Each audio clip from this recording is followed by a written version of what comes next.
And we're live. Friends from around the world, welcome to the Great Debate. Not a debate where both sides work to defeat one another. Rather, a debate where both sides come together to find common ground. That's what makes this debate great. Are we going to find common ground today? I'm not sure, to be honest. This is a challenging one, but we're going to try. It might not surprise you, but we did get a fair amount of pushback from deciding to platform a Kahanist, or someone who at least supports part of Kahana's ideology. So a few words on that.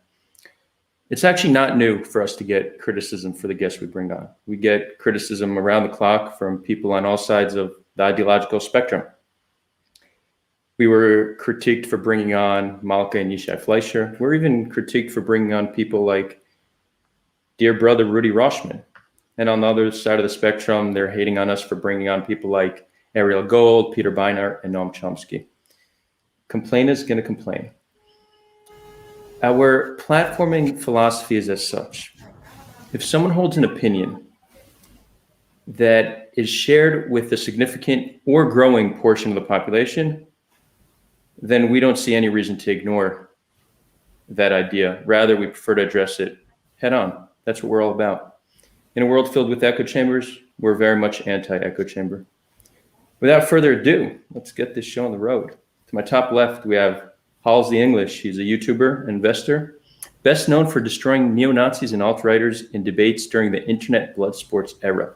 You know, you would think that alt-righters and Kahanists are quite aligned, but it's interesting that Halsey takes pride in the fact that he debates alt-righters. So there seems to be some amount of differences. I've actually seen some of his debates. They're pretty interesting. And to my top right, Younes, a Palestinian translator, geopolitical commentator, and a dialogue facilitator. You can find their full bios in the description as well as contact information. Before we get started, a quick shout out to our Patreon visionary and champion members. We have Trivium Energy Pty Ltd. We have SOG Cannabis. We have Max Marine. We have Geffen Posner. We have Adam Albilia. And we have Rajia. And maybe a shout out to Jewish Chaos. I'm not going to say anything else about that, but I know they're watching today. So Jewish Chaos, I love you. Anyways, Halsey, we're going to start with you. Just share a little bit about your Kahanist ideology, what it is about Kahanism that you agree with.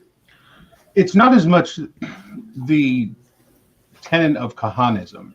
It's the tenet of nationalism that is exclusionary of incorporating other nations. That a nation exists for the service and benefit of its own people, and finding a common ground or a way to coexist with other nations within one's border is not only self-destructive, it's going to end in the destruction of one of those nations, whether it be the people who call themselves Palestinians, whether it be Jews. The nation that decides to try to coexist with another nation within its borders is going to find itself dead. And this was a big thing that Kahana believed in. I obviously don't believe that every Jew needs to live in Israel, although I did for 11 years.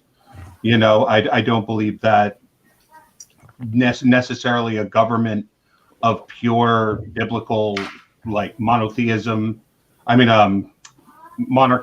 is really necessary. But I believe that a nation needs to protect its own and fight for its own. And if that's to the exclusion or detriment of another nation, then that's just too bad. Thanks, Halsey. Younes, I'm guessing you don't fully agree with what Halsey just said. Yeah, that's intense. I think differently. I believe that in general, I just believe that finding a way to coexist with the other, wherever they were, or whichever context you find yourself in, is the way to survive.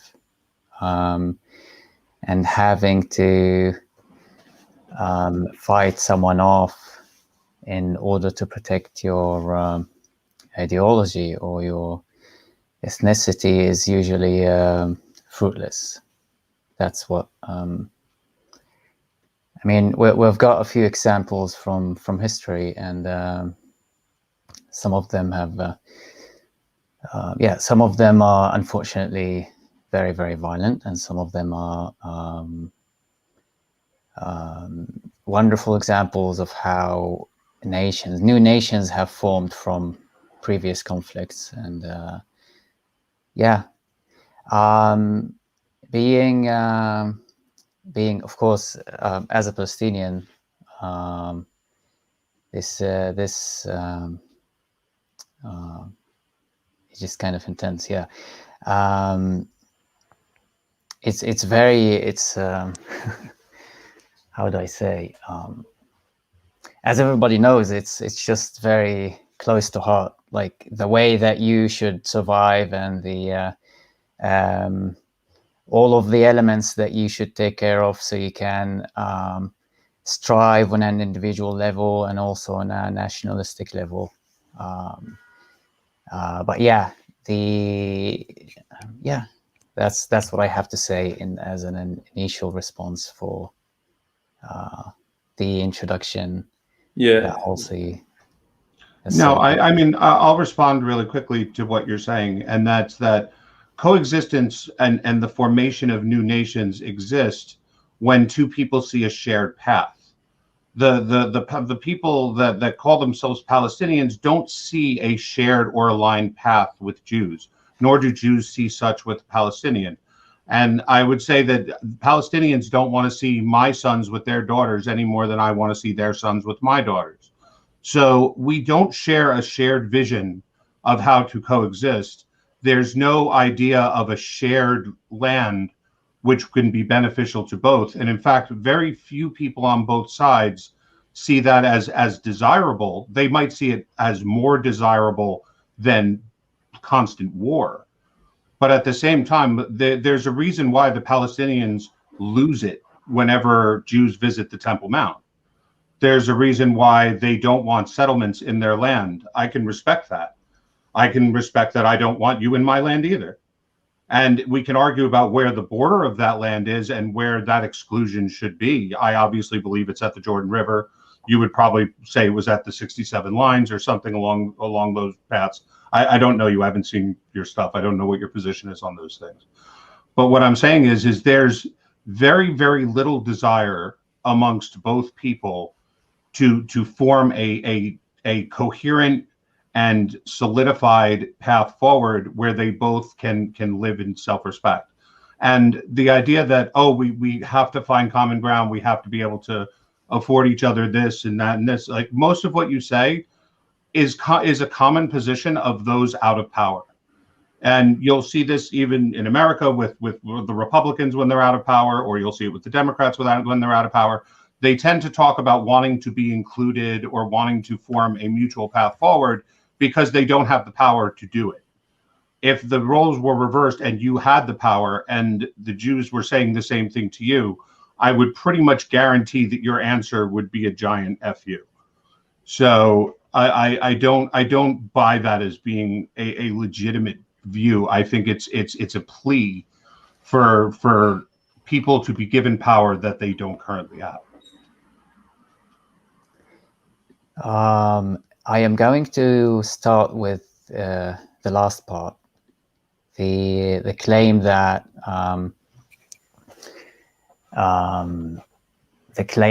this would be the position of those who are particularly those who are disempowered. The position of most Gazans and Hamas in Gaza. Unfortunately, the more crushed these people are, the more determined they are to fight back, and it's always been that way. What has happened with the peace agreements in 1993, 1994, is that the PLO came from a position of having been fighting against Israel for a long while, decades back, and the decision was to come to terms with Israelis in terms of making a peace agreement. It's also the same with Egypt. It was a position of we have been fighting and we have the power, and now we need to sit down and sort things out. And if we don't, then either you, I mean, not you in particular, I mean, them are going to be hurt, or we would be hurt very badly. So I totally disagree, and I believe in the notion that wanting to strive where you are and holding your space in the presence of the other, without dispossession, without expelling the other, or without having to destroy the other.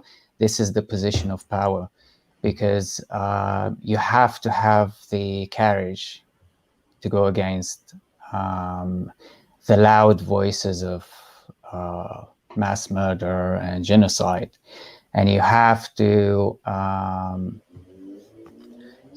be very brave. It's not a cliche. It's this is very apparent in the voices coming from both sides nowadays. The Palestinians and the Jews and the Israelis. The ones who are strong are the ones who want to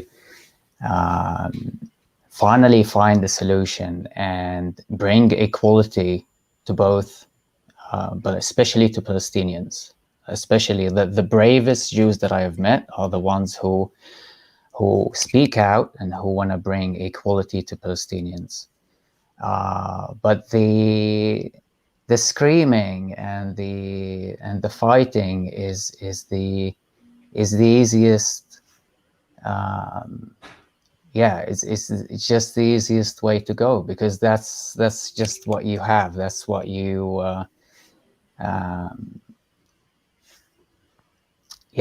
It's immature. That's just the way that I see it, and it's proven, historically proven.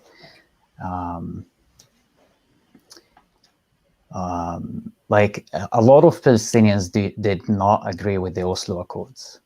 They did not agree with the Oslo Accords, and they have been, or they belong to the entire political spectrum, all over the political spectrum, from secular to moderates to centrists to religious and ultra-religious. Many of them did not agree, and many did agree. And the ones who were the most touched and the most influenced by the conflict are the ones who did not want to let go of the of what they had for a peace agreement. They did not want to just let go of their rights and what they had lost without a just kind of compensation, which can be interpreted in many ways. So yeah, that's what I think.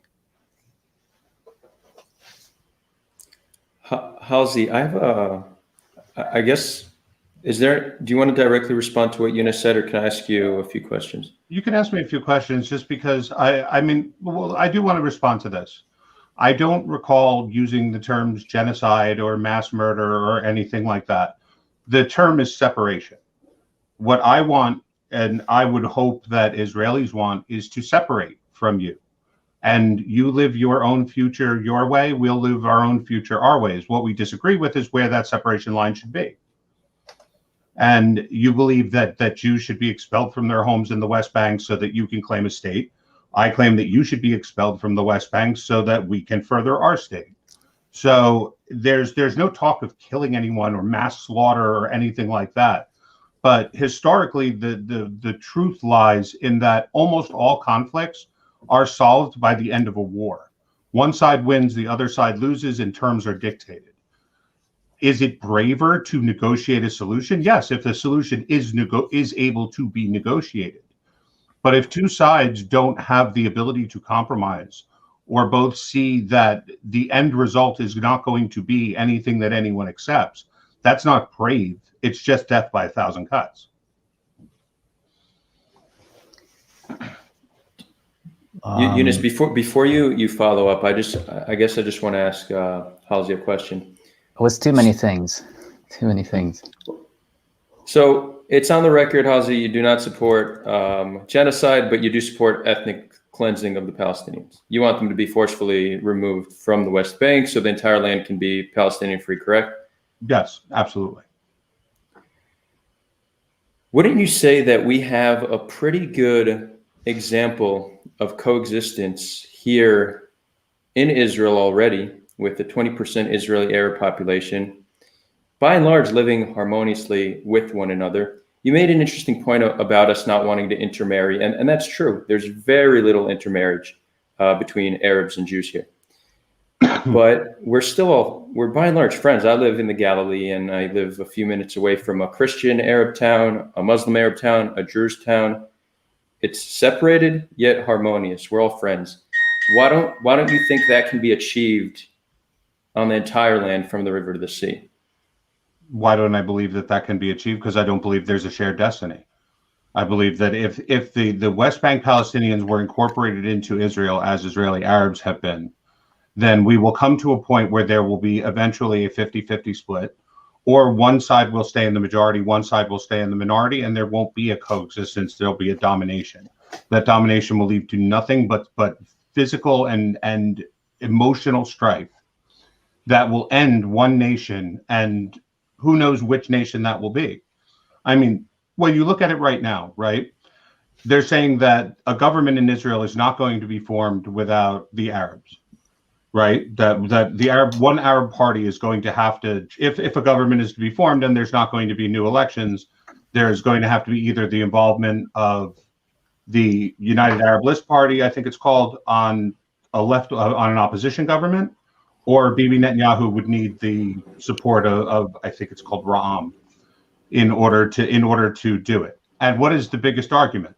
But neither of them will allow the Arabs into the government to assume defense posts or to assume posts that would require the divulgence of state secrets, things like that. They would have to support basically from the opposition. And I wouldn't blame nor doubt that an Arab majority would want the exact same thing. They would want to be able to pursue their view of government outside the influence of the Jewish minority. So when you had said, oh, do you support the ethnic cleansing of Palestinians? I support it as much as they do of the ethnic cleansing of Jews. They've demanded the removal of every Jew from Palestinian lands, period. So it's not like they're saying, oh, we all just want to live together. And do I think that the Arab minority in Israel is something that should be removed, that they should just be kicked out and sent over the border? No, they were accepted as Israeli citizens when Israel began, and they should be given a choice. If they want to move to wherever the Palestinians decide to make their future, they should be given that option. If they want to remain Israeli citizens, that should be given their option, because that's already been determined. But offering citizenship to a million people based on the fact that they live in an area that's disputed is not an option as far as I'm concerned, especially one not for ending strife. Okay, I want to comment on two things. I just remembered that I had to respond to a point that Halsey had made earlier about how can Palestinians and Jews trust each other and not kill each other or expel each other. Actually, we have always lived together prior to 1948 and prior to the 1930s. There have always been Jews on this land. And they spoke the language, and they had the culture, and they ate the food that the people of this country ate, the Muslims and Jews and Christians and Druze and all of the other minorities. It's inaccurate to say that there's the only way forward is for either people to go away.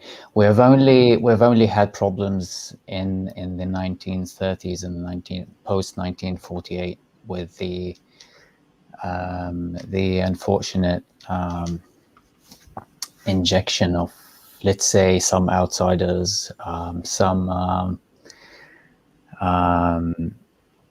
the most racist. How do you say this?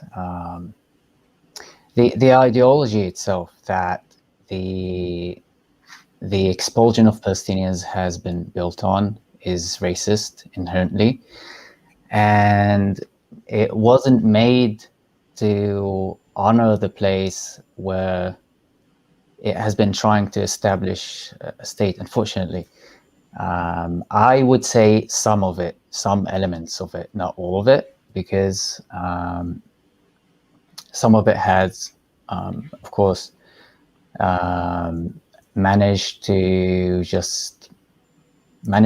blend in, and a lot of elements of that ideology, it was just made and designed to eliminate the other. But that wasn't the way that we've always been here in, let's say, historical Palestine or this country. The other thing that I would like to respond to and to correct is when you claim that you wouldn't support, like you are as far from supporting genocide as you claim to be, but you can't have separation, complete separation, without genocide or ethnic cleansing, at least.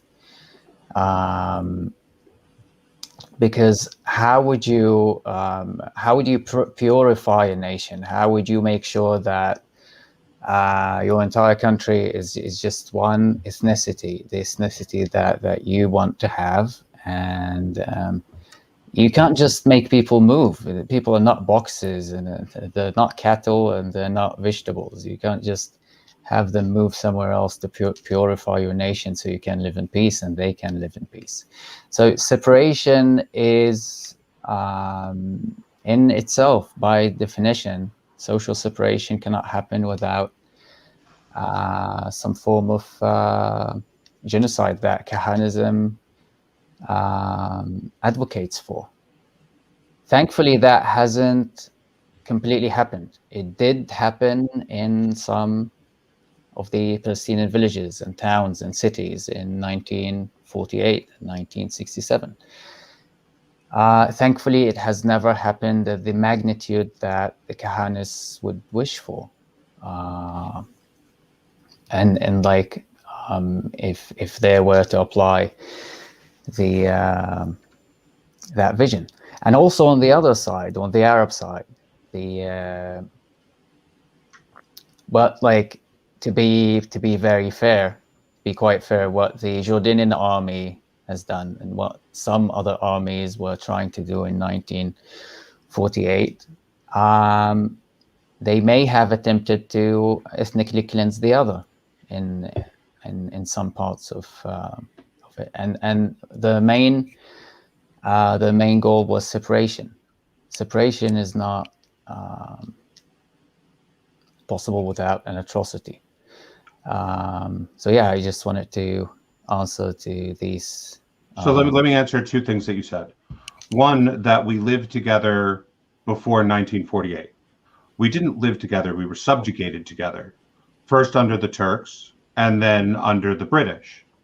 The moment that the opportunity arose to create an independent country, whether it be an Arab country and a Jewish country, one country, whatever, it led to a massive war in which the established goal of one side was the complete genocide and destruction of the other. Okay, so it wasn't that we lived together, we were subjugated together. We were two people without power. So the idea that we were just all happy-go-lucky and then one side decided to uproot that is not based in historical fact. Secondly, you referred to historical Palestine. Historical Palestine includes Jordan. And Jordan is a land that's way bigger than the Jordan River to the Sea of Israel. The idea that it would be moving you out of historical Palestine by asking you to go to historical Palestine. Now, I don't have any love for the Hashemite kingdom either. If you told me that they had to go in order for you to take over Jordan, I'm all for it. Knock yourselves out.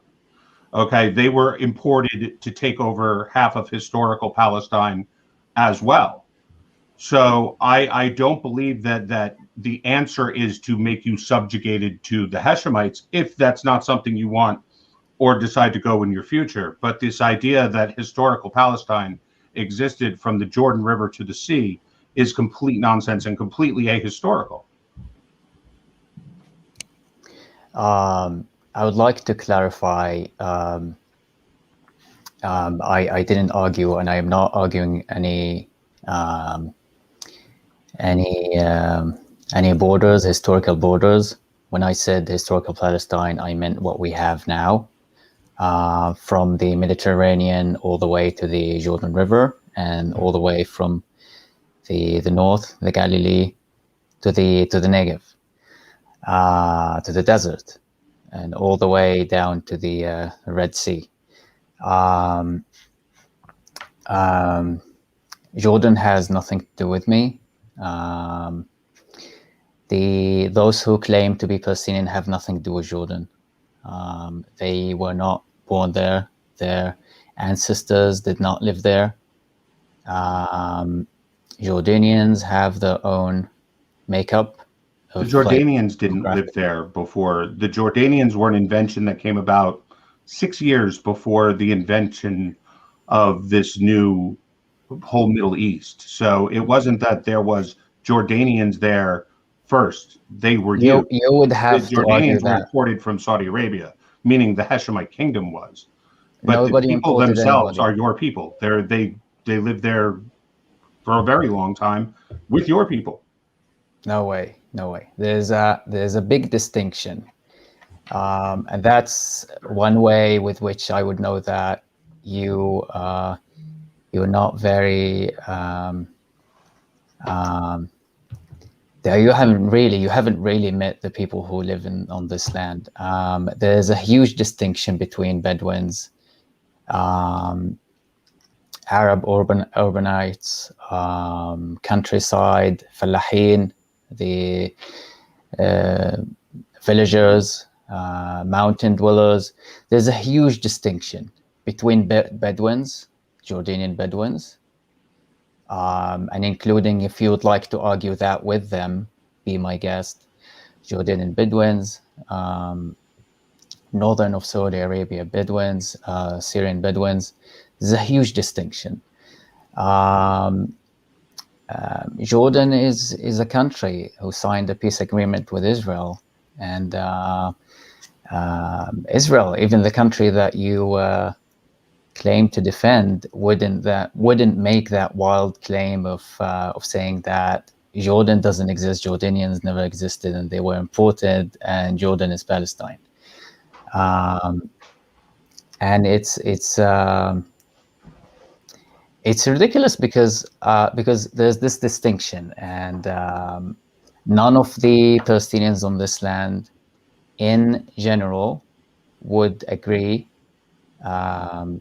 that they descend from the Bedouins in Jordan. Now, more importantly, Jordanians themselves, all of them, anybody who identifies as a Jordanian, who is a proud Jordanian, would say that he is proud of, or she is proud of, their Bedouin roots, Bedouin ancestors, and they have been there for many hundreds of years. And the Jordanian nation, let's say, is comprised of all of these proud indigenous tribes from all over.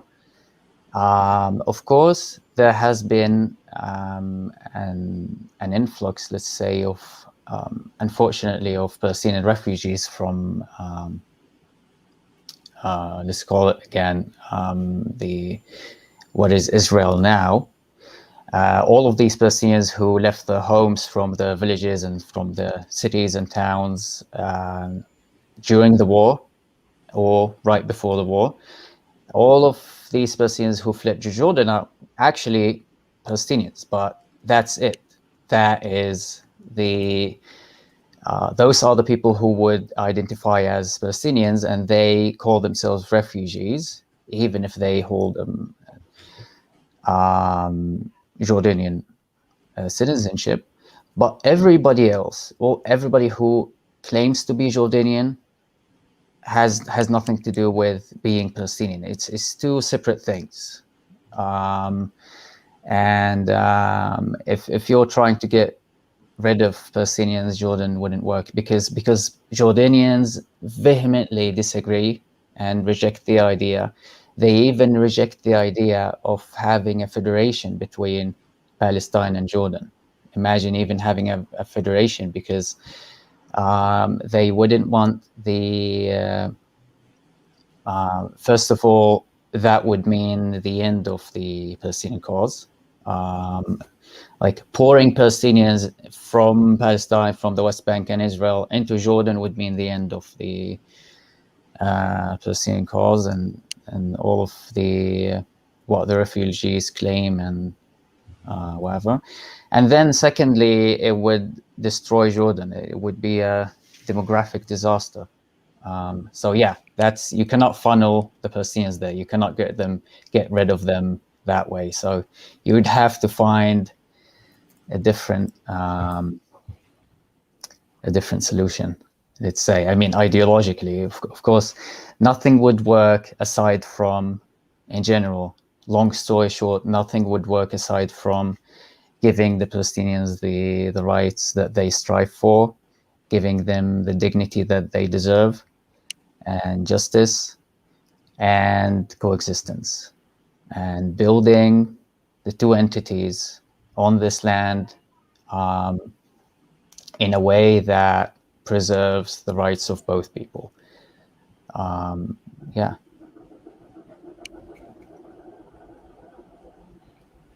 Halsey, you want to respond or questions? I think what he said is rather silly. He's claiming that people of different ethnicities, people who have different backgrounds, people who have different tribal affiliations can coexist together.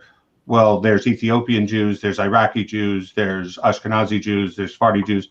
There's all kinds of Jews making up all different ethnicities that live in a much smaller country than Jordan.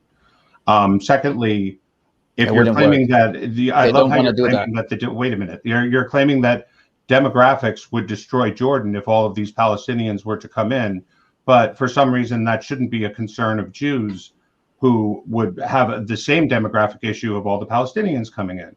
Thirdly, and this is the little secret that everybody loves to kind of brush under the rugs, there's no viability to a state in the West Bank of only the West Bank. It's too small, doesn't have the resources to support a population, and absolutely couldn't support a population if you imported all of the so-called refugees from 1948 that live in Lebanon and Syria and Jordan and Egypt and all of those places. So this idea that you just want justice and dignity and peace and coexistence, these are, as I said, these are terms used by people outside of power to convince people that have power to give up some of that power, when in reality it doesn't exist.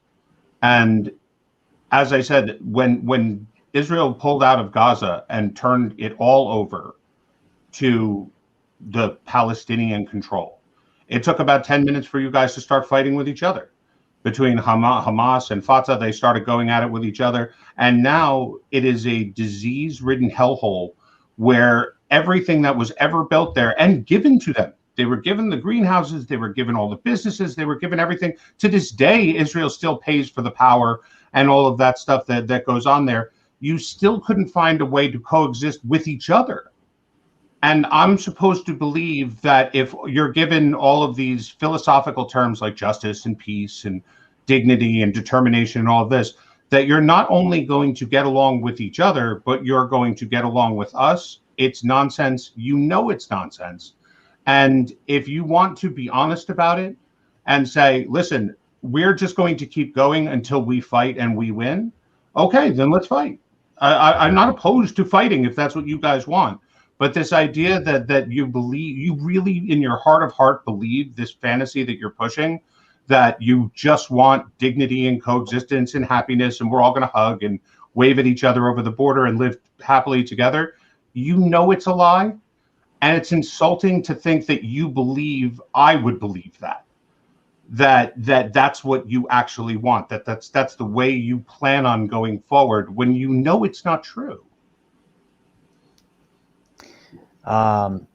It's not just that. It's not just the freedoms that are missing, and the rights and the dignity and all of these things that you think are ridiculous.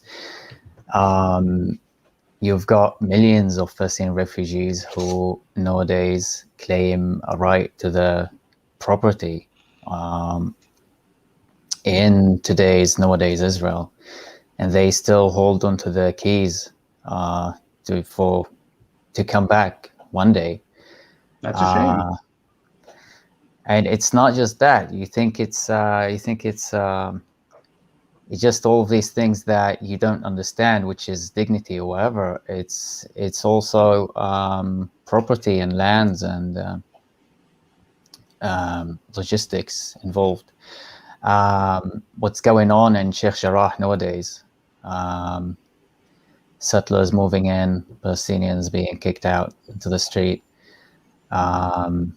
which is a very it's just it's not as simple as you think. I'm surprised that you claim to kind of defend the Israeli point of view in an extremist way. I've never said that I defend or claim to represent Israel or Israelis. You're asking my opinion. What is my opinion? What do I believe is going to be the future? What do I believe is the proper path? I don't represent the Israeli government. I don't represent a majority/minority of Israelis. I represent me and my opinions and what I think is the best going forward. Right, but my point was that I am surprised that you're not aware of what's missing. You're not aware of what these people are claiming and what I am claiming, for example. I'm not claiming I'm not aware of it. I'm claiming I don't care. Well, you that's the beginning of the problem. Not caring about what's going on. I mean, it's just a lazy way to say I don't know. It's a way to say that every second I care about your claim is a second that I'm not caring about the claim of my people, and I don't waste my time thinking about what you want or what you claim or what you deserve. I don't respect the desires of people that want to kill me. I don't respect the desires of people that wish to push my people off their land. I don't care what it is that you think you deserve. If you think you deserve it and want to go fight for it, that's your right and you can do it. And if you do it diplomatically, okay, then we'll challenge you diplomatically. If you want it militarily, we'll challenge you militarily. But in the end, what seems to keep happening is you challenge us militarily and you lose, and then you whine and bitch. And then you challenge us diplomatically and you lose, and you whine and bitch. But there's no point where... How do you challenge us diplomatically? What I mean, let's say that you present the people who are involved in the diplomacy in the Israeli. Let's assume that you're not, but let's assume that you are.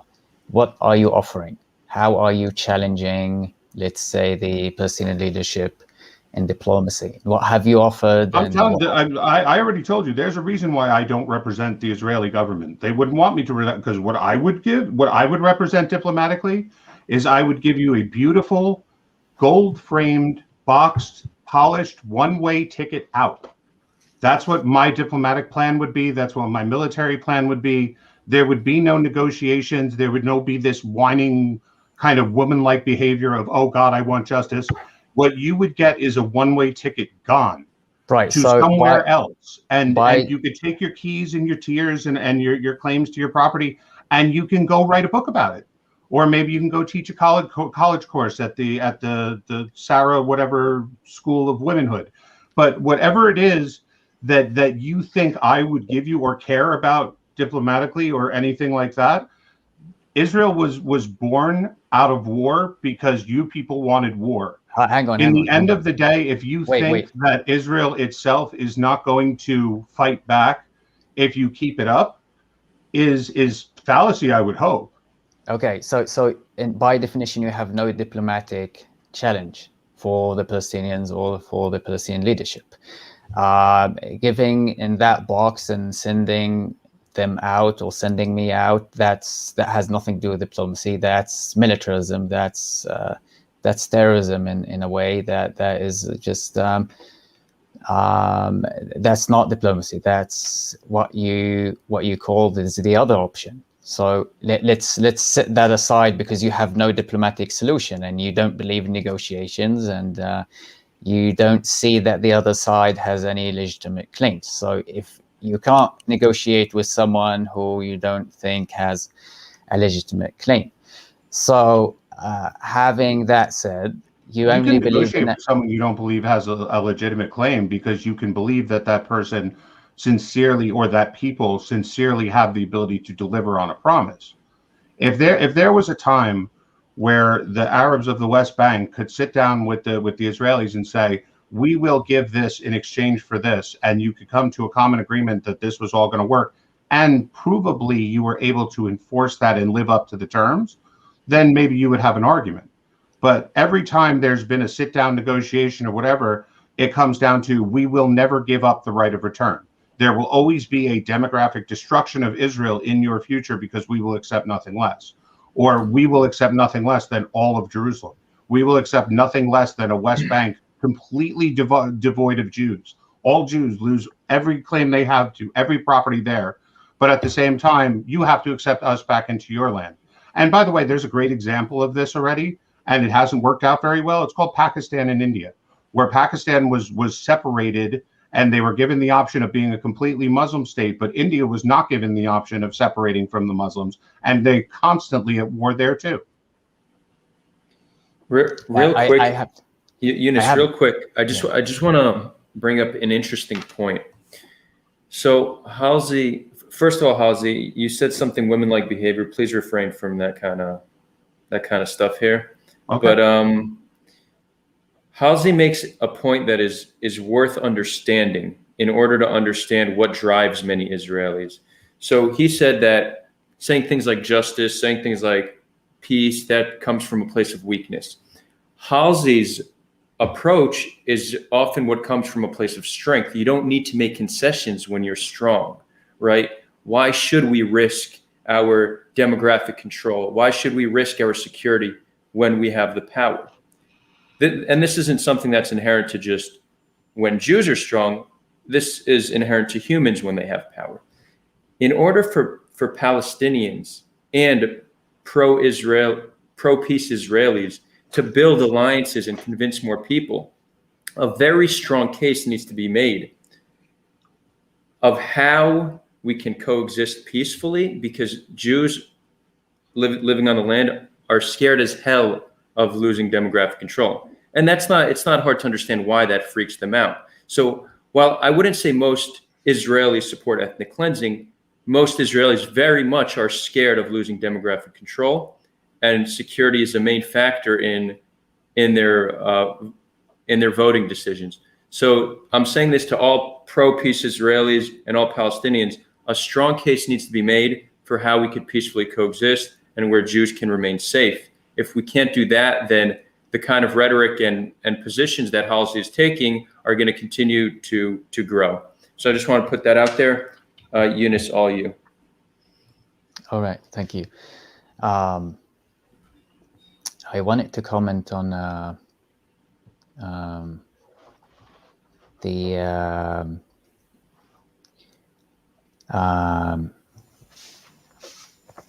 claim that wherever there was an attempt of diplomacy, from what I understand, or forging an agreement, or approaching a solution,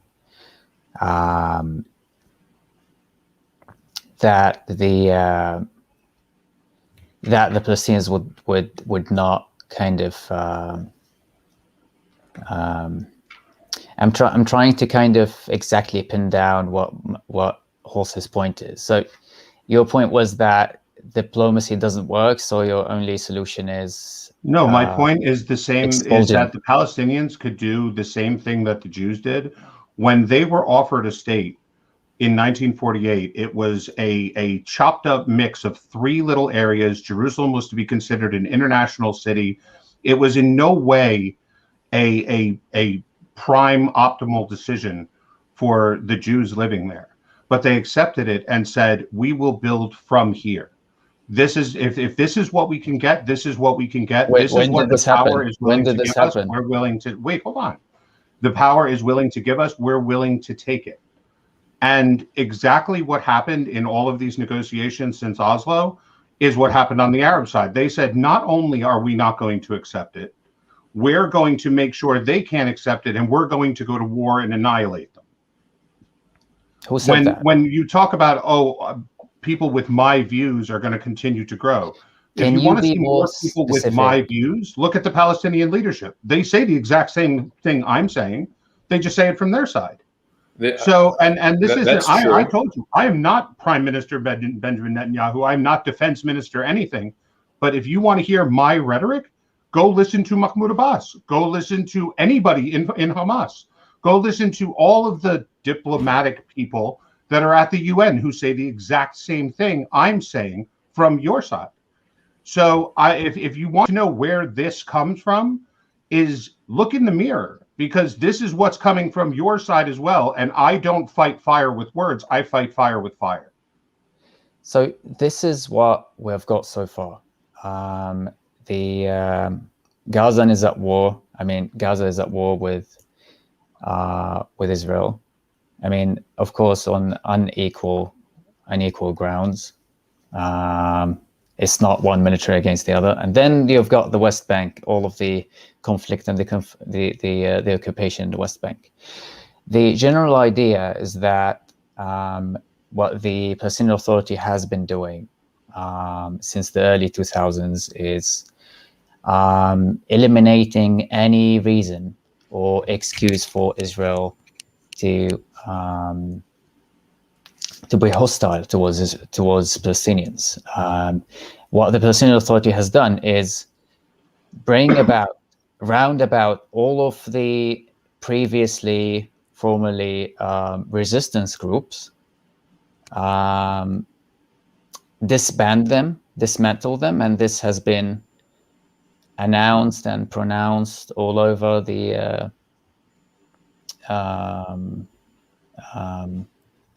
for a couple of years, and then what happened is that these individuals have been retrained, and eventually they have been made into a new security force that has been coordinating with the Israeli army to keep, let's say, to keep the peace and to serve the security on both sides. And many Palestinians were very angry at the Palestinian Authority's decision to disband the resistant groups and to quote unquote expose the Palestinians to the settlers and to the Israeli army. And then and what's the price? Like, what's the outcome?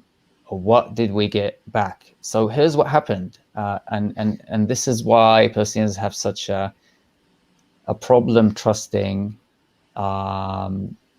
Israeli leadership. Even not you. I'm not even talking about your Kahanist fantasy. I'm just talking about what has been happening. The Palestinians agreed to establish the peace, and they have gone far and beyond to cultivate all of these elements to make that happen and to keep up with the agreements, whatever they had signed. And in the end, 20 years or like, let's say 15 years fast forward, and here we are, same occupation. All of the resources in the West Bank are, most of it is under control by the Israeli authorities, and the settlements are expanding. The settlers, the majority of the settlements are harassing Palestinians. and trying to uproot them or burn down their crops or the whole thing. You know about it. So this is the position nowadays. The Palestinian people are questioning the leadership. Why did you accept? Why did you accept to do what the Israelis have told you? We should have, like, it didn't work out. We tried to, we tried it and it didn't work out. Now, the second thing is, early on you mentioned that who would accept, like, Palestinians wouldn't accept settlers, and who was trying to expel the other. Many settlers who have, let's say, you would never know the numbers, but the settlers who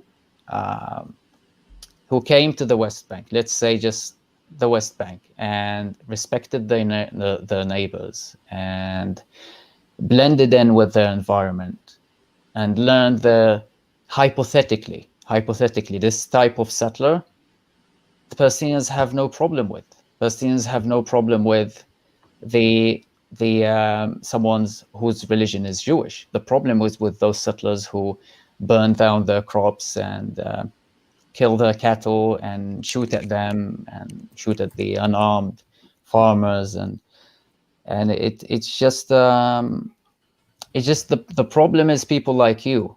The problem is people who do not respect their surroundings, people who have, like, exactly like you said, you don't care about what the other is claiming or what the other wants, and what rights they have, what rights they're striving for. So if you do that, of course you can't coexist with anyone, and of course you would resort to expulsion. Of course you would resort to fighting, and it's just it just doesn't work. Your model doesn't work. It's okay. So let's have some fun with that whole litany of nonsense that you just said. First of all, the reason why Abbas finally started turning the security service on Hamas and all of them is because they were a threat to him. He saw what happened in Gaza and how Fatah was thrown out on his ass. He saw Hamas and all the other groups were collaborating with Qatar and Lebanon and Iran to overthrow him too. He did it out of personal want, not out of any desire to cooperate with the Israelis. Secondly, this magic settler that you're talking about who comes and tries to blend in and do all of that, he couldn't ever come in because the sentence of death is imposed on any Palestinian who sells land to a Jew. So let's not pretend that this happy settler could have come in, put on a keffiyeh and lived happily in the West Bank, and you guys would have accepted him fine, because you would have murdered whoever sent him them. No, wait, and when you're sitting here talking about the Palestinian, you're sitting here talking about the Palestinians who grasped their keys and are waiting to go back to their houses. The Jews of Hebron felt the same way. The ones that were slaughtered in 1929, long before there was an Israeli presence in the West Bank. They still clutch their keys. Where are their homes? Where are they allowed to come home? No, you want them expelled. You want them gone. You want them not allowed to even dream of living there.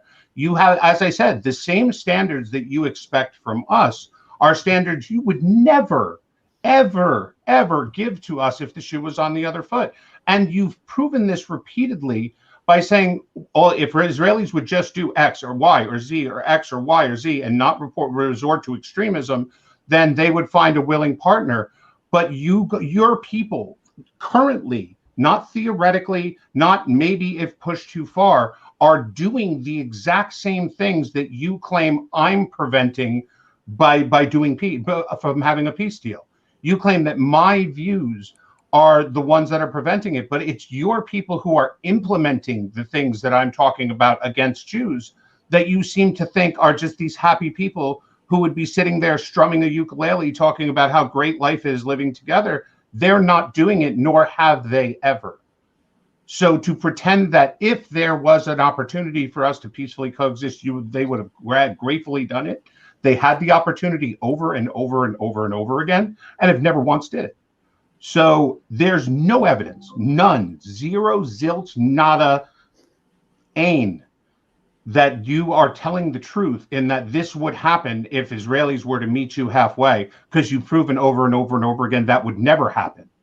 My views are based on the idea that I deal in reality, not in fantasy, and I would do the exact same policies to you that you would do to us. Wait, so I just want to ask you a question. Are you memorizing a few chunks of like certain paragraphs, or are you thinking of the sentences that you say? Because some of the stuff that you say is irrelevant or sometimes inaccurate, and it just like confuses. The problem is it's very confusing for Okay, whoever so is please listening point to this. out what I'm inaccurate about or what I'm confusing about. So I was trying to pause you to kind of try to inquire you about the points you were making. Like, for example, you were making a point about Palestinians killing other Palestinians who sold land to Jews.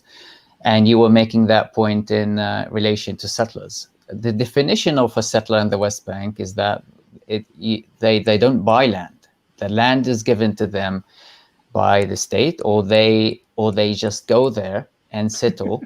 That's the definition of it. They settle. You know how much a house costs in the West Bank? They don't give them to them for free. It's some of the best real estate in Israel. Go try to buy a house in Efrat. It costs more than it does in Jerusalem. That's not true. Yes, it is true. That's not true. Yes, the houses in the settlements are cheaper than mainland Israel. That's not true. That's just. Let's. From what I know, I do know that Israel has given an economic incentive to move people into the West Bank. But Harlan, our fact checker, let's check that out. Let's get clarity on that, please. Real quick, we're moving on now. We're going to continue a little bit longer. I do want to take some. I've got about 15 minutes more. I can't go more than 2:15. Okay, no problem. We're going to do some audience questions. We'll give you both final thoughts as well. If you're new to the channel, subscribe. We do weekly live streams, different topics, primarily Israel, Palestine, but we mix it up. We recently launched a new show called What the Woke, trying to bridge the gap between the woke and anti-woke. So that's an interesting one. And listen, we could all agree that freedom of expression is important. So either give this a thumbs up or a thumbs down. Let that YouTube algorithm to push this video far and wide. Questions? Yeah, thumbs up for that, of course.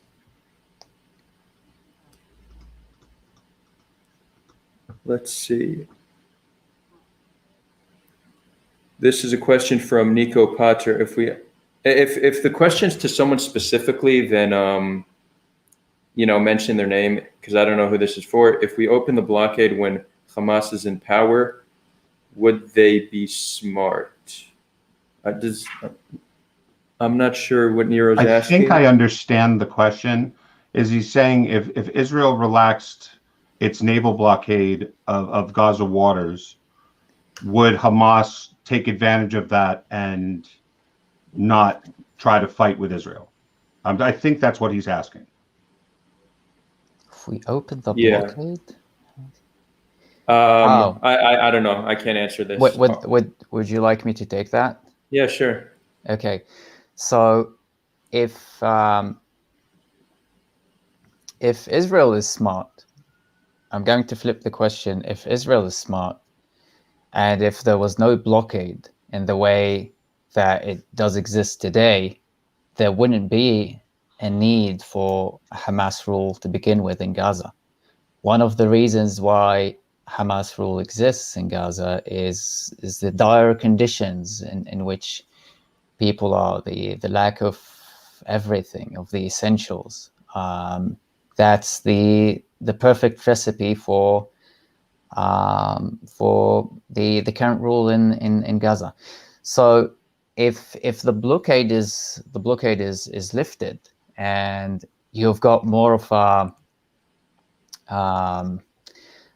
if it ever becomes, if Gazans are ever lucky enough to be even on par with West Bank Palestinians, for example, or any other Arabs or surrounding demographics, things would be very different. Gazans are not a different species. They're not a different race. They're just humans. And whenever they're given the chance, things would be different.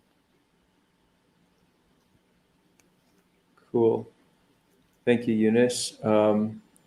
So I'm seeing a repeat question about Halsey, that you aren't a real Kahanist. Why do you identify as such? So actually, I don't think Halsey, and correct me if I'm wrong, I don't think you identify as Kahanist. The way this debate happens, Halsey reached out to me months ago saying he wants to come on the program and defend the Kahanist position, but it was primarily in regards to the Israel-Palestine conflict, not Kahanism as in its entirety. I said, okay, I'm open to it. Let's see if there's somebody who's interested. A few weeks ago, I spoke to Younes. I said, you want to be on the show? Who do you want to debate? He said he'd be happy to debate a Kahanist.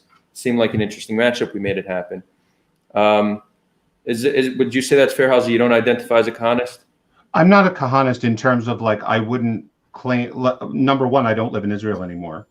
And I think that Kahana would have a serious problem with that on its face.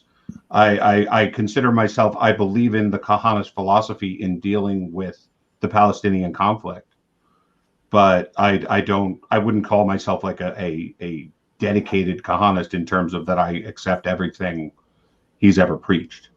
I'm glad you're partially self-aware. I'll give you credit for that. What? I didn't hear what you said. I'm glad that you're partially self-aware. There we go. That's the common ground right there. The common ground. I wouldn't even. Listen, in all honesty, Younes, and this is probably something that I'm going to get a lot of shit for in the chat when people are going to say, "Oh, how could a Kahana say this?" I wish that my country, America, would stop giving a shit about either of you. To tell you the truth, I wish that there was no more aid to Israel. I wish there was no more aid to the Palestinians. I wish this nonsense of Europe and America and Russia stepping in to mediate and to constantly tell the sides what to do. I wish that would stop. I wish that we could just leave all of y'all to deal with the problem, and however way you guys see fit, that's fine by me. I would be more than happy to see that. If I lived in Israel, I would say the exact same thing. But as I said, my views wouldn't change on how I would, as an Israeli, deal with it. But me personally, as an American that lives in America, that cares about America, I really wish that we would stop dealing with this at all, to tell you the truth.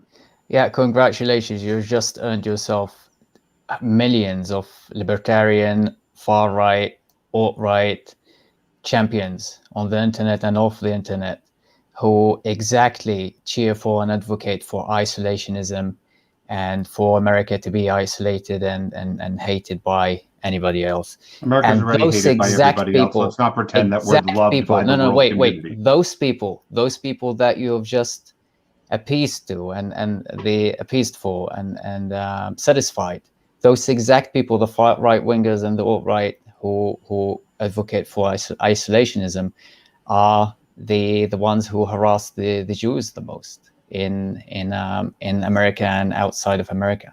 If you've ever watched any of my debates with the alt right, I say constantly that I'm fine with that, because if they want to pick a fight with me, they'll lose. So I don't care if they're the ones that harass Jews. I'm stronger than them, and I would defeat them physically as well as in the Internet Bloodsports arena. So I constantly said it to them. I don't want them silenced. I want them to have a bigger microphone. I want people to hear their views so they can disagree with them. I don't like making legends out of people by censoring them. I would much rather people hear them and get to decide whether what they're saying is true or not. And then if we fight and I lose, I lose. Wonderful. You have a gun. You can fight off the far right wingers, and you don't care about the rest of the Jews who are not like you. I'll fight for them too. Completely not like you. No, you wouldn't. You can't fight for the rest of the Jews. Not with that way. Not in that way. If you legitimize the far right, that's the first step. Legitimize. Well, that's the meaning of what you just said. I think the way that they recruit is by hiding in the shadows and going beneath the radar and trying to get people on board. The easiest way, sunlight is the best disinfectant. The best way to debate these ideas and put them down into the dirt where they belong is to put them out in the open and let people hear them and let people see the nonsense that can come out.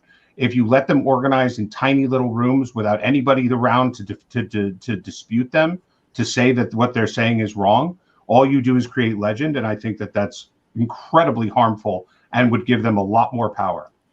Sunlight also grows bacteria and other disgusting things. Actually, it kills those things. That's why they say sunlight is the best disinfectant. Halsey, well, it grows other we, things. we don't agree on much when it comes to Israel Palestine, but I tend to agree with you on that. I guess that's why you're on the show, you know, despite our disagreements. So let's have this conversation. I think it's best if people talk, even if people can agree at the end that they despise each other even more than when they started. Now, sunlight would give exposure to things that we don't want to see. We definitely don't want to see a lot of things that would be uncovered, and it's because it's detrimental to our well-being. It's detrimental to our loved ones, to our communities. The far right is dangerous to both Jews and Muslims, and by legitimizing them, you are throwing everybody under the bus, and that's I think that's just not fair for your family and for your community and for everybody. And that's just the way that I see it. So we'll do a few more questions. This one was asked. Oh wait, hold on. We have a fact check that we asked for. Harlan, thank you for the fact check. In recent years, Israel has invested massive amounts to expand the settlements. Incentives have also been created that many can no longer resist as the cost of living in Israel increases. Halsey, so this does go against what you said. If you do have a counter source, send it to me and I'll pin it in the top comment because being factually correct is very important to us. Great. You don't even need government incentives. You can just find. I mean, for many Israelis, unfortunately, for settlers, hardcore settlers would just find a hilltop that they think is legitimate for them to take over, and it would be completely random, and they would just take it over because they just believe that the land is theirs. You don't even need. Sometimes the IDF manages to remove them, sometimes it doesn't. And they will just stay. I'm going to bring this one up just as a meme. P-Ball, Palestine Ball is one of our active community members. Halsey, do you think Pally should be kicked from the West Bank? Bro, have you been paying attention? I was about to say, I think I've answered that 5 or 6 times. Yeah. So. And P-Ball, I've seen you here since the beginning. So that's I'm publicly shaming you for that question right now.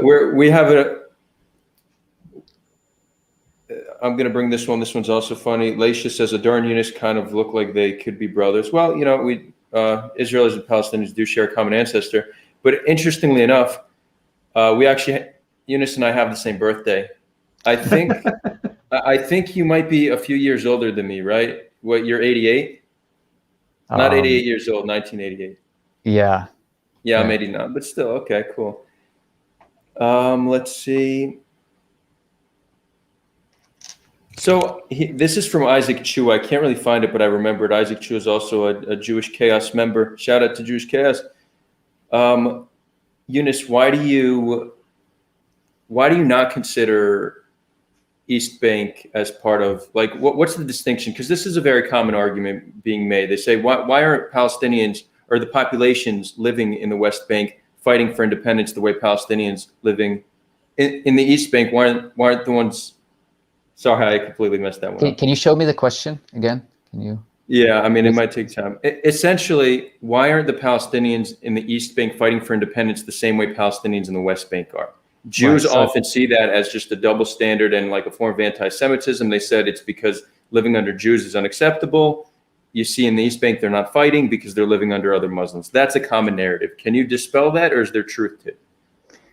Right. So that's who asked that? I'm just curious. Isaac Chua. I'm going to Okay. look for it. It's hard. We should Okay. probably get someone to help with the questions next time. And actually, That's wait, Halsey, do you need to run now? You want to give final thoughts, and then we'll let you off? Listen, I'd be happy to come back and do another hour where we can get into this even more. I don't care. I just have to go back to work. So listen, I enjoyed the back and forth, regardless of whether we agree or disagree, regardless of whether you hate me. So hats off to stepping in the ring and defending your position. And as I said, happy to do it again. Thank you, Halsey. We'll be in touch. Thank you. Fair enough. Take care, guys. Fair enough. All right. I'm having trouble finding this. But you got the gist of the question. You've been around long enough. You hear that talking point. It's common. And I'll be completely honest with you. A lot of the talking points that we hear, like the basic Hezbollah talking points, they're pretty easy to dispel. But this one actually is a bit harder because there's no fight for independence in the East Bank. Right. But there is the East Bank. The East Bank is basically Jordan, right? We are aware of that. Let's just be on the same page. East Bank is Jordan. So the people on the East Bank are Jordanians, are either Jordanian Bedouins or modern Jordanians who descend from Bedouins or actual Bedouins, or Palestinians who have been expelled from their lands in either one of the Nakbas or the Naksas in 1967. And those Palestinians, if they still identify as Palestinian, some of them, a small fraction of them have practically blended into the Jordanian society and have just given up they're actually refugees and they were kicked out of their houses by different means, but some of them have become Jordanian. So the Jordanians, let's say, and the Bedouins, what would they fight about? They're happy in Jordan, relatively, and they have no claim to the West Bank or to what is now Israel or historical Palestine. But those who are who have that Palestinian heritage, those who are practically Palestinian refugees, they're hoping to come back. They are dreaming desperately of visiting Palestine, visiting the West Bank, what is now Israel, and some of them are even descent from Gaza. They're dreaming about the day when they can visit or come back to their ancestors' houses and lands. And a lot of these Jordanian Palestinians from Palestinian origins are denied or barred entry into the country. Both, when I said the country, both the West Bank and nowadays Israel, because they are refugees, and Israel believes that if they were allowed to visit as Jordanian citizens, they might just stay, or they might just kind of pose a security threat, allegedly. But the ones that I have heard from are only dreaming about visiting their ancestors' land, and to them it's mythical. To them it's the ultimate dream. And so, because just some sort of background, because of the according to the peace agreement between Jordan and Israel, Jordanian citizens who are not from Palestinian heritage can visit Israel. They can do that just as Israelis can visit Jordan. But the ones who have who are refugees, Palestinian refugees, cannot by any means, and they can't fight. I don't want to say that the question is inaccurate. It's just I hope that I clarified that. It could be very confusing to someone who is not from here. It seems like a lot of it just comes down to Palestinian national identity was certainly strengthened and solidified due to a struggle with Zionism, and East Bank natives did not have that same struggle. They were made Jordanian and accepted with equal rights. So the national movement didn't strengthen. Often we do see identity strengthened through struggle. So it seems like that's probably, No, the problem is there's no such thing. There's no such thing as East Jordan, East Bank, struggle on the East Bank. East Bank is just Jordan, and being under the Jordanian rule, even if you had an opinion regarding Palestine or your ancestral heritage or your lands in Israel, whatever, Jordan is not the place to kind of be able to do anything about it. There's an agreement between Israel and Jordan, and some stuff has been happening recently, like the embassy incident. That's an example of the built up hatred and the built up kind of let's say the suppressed emotions of belonging or longing for the land and longing for being able to come back, and it's just suppressed. It's I don't want to be too controversial, but it's just not a thing. Nobody talks about why is there no struggle on the East Bank is different, completely different. It's just a terminology that it was called West Bank and East Bank. I guess the claim is that you had local tribes living in the West Bank and on all of proper Israel, you had different families and tribes living, right? You also had that on the East Bank. Part of the land was given to the Jews. That was resisted. Part of the land was given to the Hashemites. That was not resisted. So you're talking about the lands that were given throughout the peace negotiations between Israel and Jordan. Is no, that what you're talking about? I'm talking about the partition. The 1947 partition was rejected. Many Palestinians reject 67 borders. There's a rejection to the state of Israel and to Zionism. There's much less a rejection to the Hashemite kingdom having control over a piece of land, also over local tribes and families. So many in the pro-Israel camp see this as odd. They see it as a double standard. So that's where these claims come from. My impression, and I'll be completely honest about this, I do think it has something to do with the demographic that's in control. The local populations were less accepting to people who light-skinned Europeans. I know now we're not Israel's very mixed. We have Jews from all over, but the early Zionists were light-skinned Europeans who are of a different religion. They were much less accepting towards those people than they would other Muslims from the Middle East.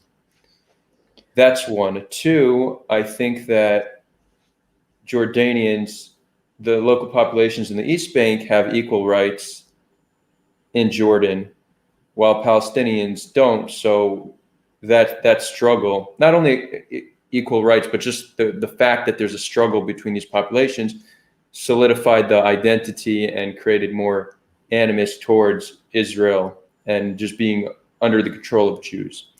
That's my impression. Yeah, it's part of that. Yeah, it's partially what you said. I agree, but it's also the fact that the Jordan has become independent at some point, and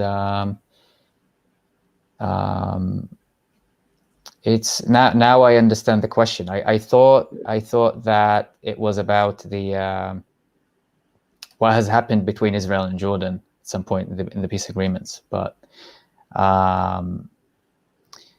it's mainly that the Jordanian kingdom has become independent, and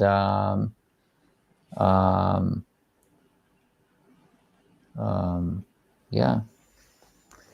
Okay. Do you want to? How much more time do you have, Younes?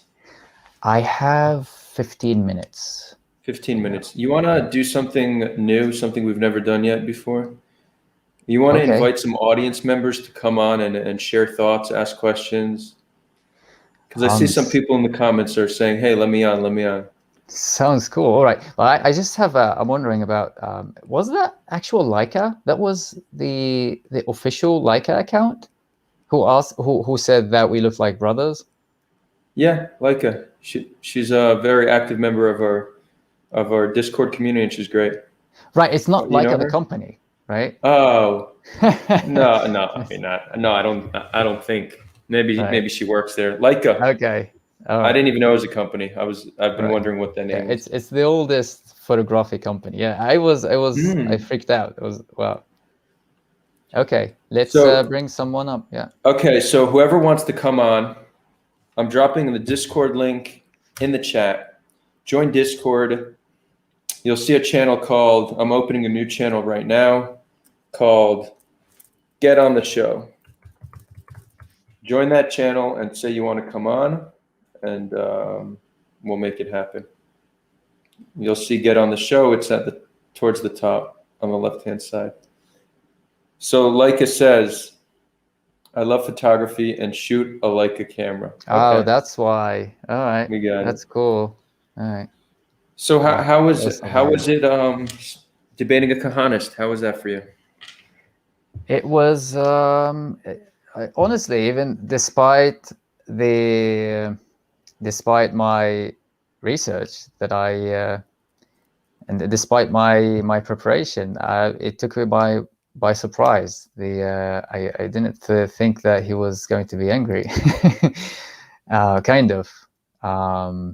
I thought that was intense at the beginning. It's just, for me, if the claim that is made or if the argument is too intense, I just find it ridiculous. And I wanted to argue or dismantle or take apart some of his arguments and process them individually. But at the beginning, it was kind of interesting. Yeah, no, I mean, I can understand why somebody saying to your face that you and your family should be expelled from the land you called home could be difficult. I do want to give you credit because you did keep your cool the whole time, and I imagine that must not be easy. So yeah, well, you kind of have to. Okay. I mean, having seen all of a lot of stuff, like living in the West Bank and this entire country, is kind of whatever happens on the internet is not as bad. So right, you kind of it's just someone on the internet. Why would I be too angry? That's true.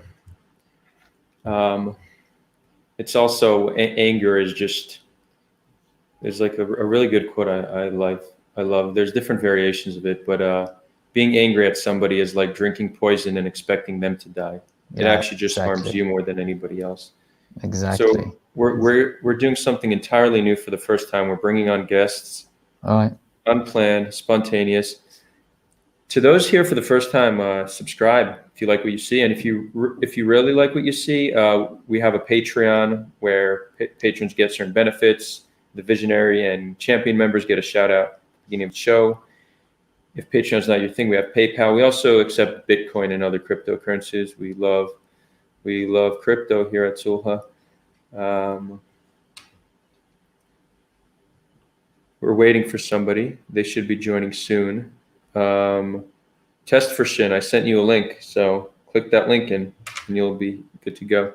I see Mona asking, the bush isn't burning. What happened? Yeah, last week the bush behind me, it was red. I figured out what I did. I had like a weird green screen effect going on. So yeah, we solved it. Although I kind of liked it. Shin, what's up? Hello. How are you? Can you hear me fine? Yeah, loud and clear. Yeah. I could tell you're a gamer from your little setup.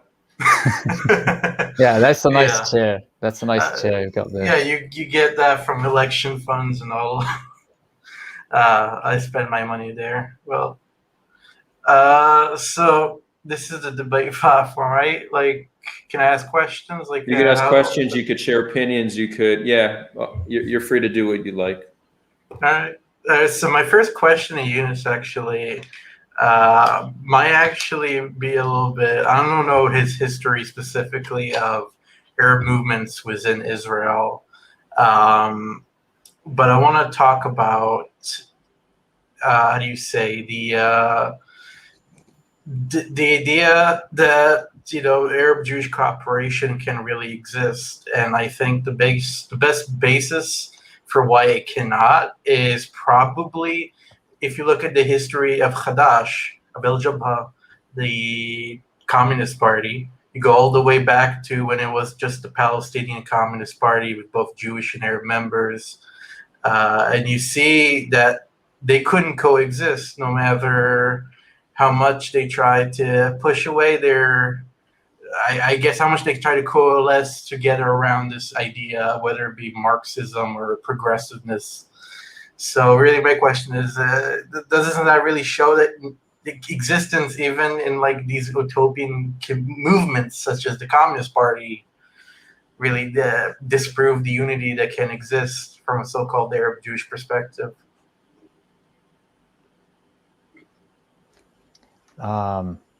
So the unity within the joint list between... Well, not just the joint list. I mean, we're going back all the way back to the days of the early mandate with the Palestinian Communist Party.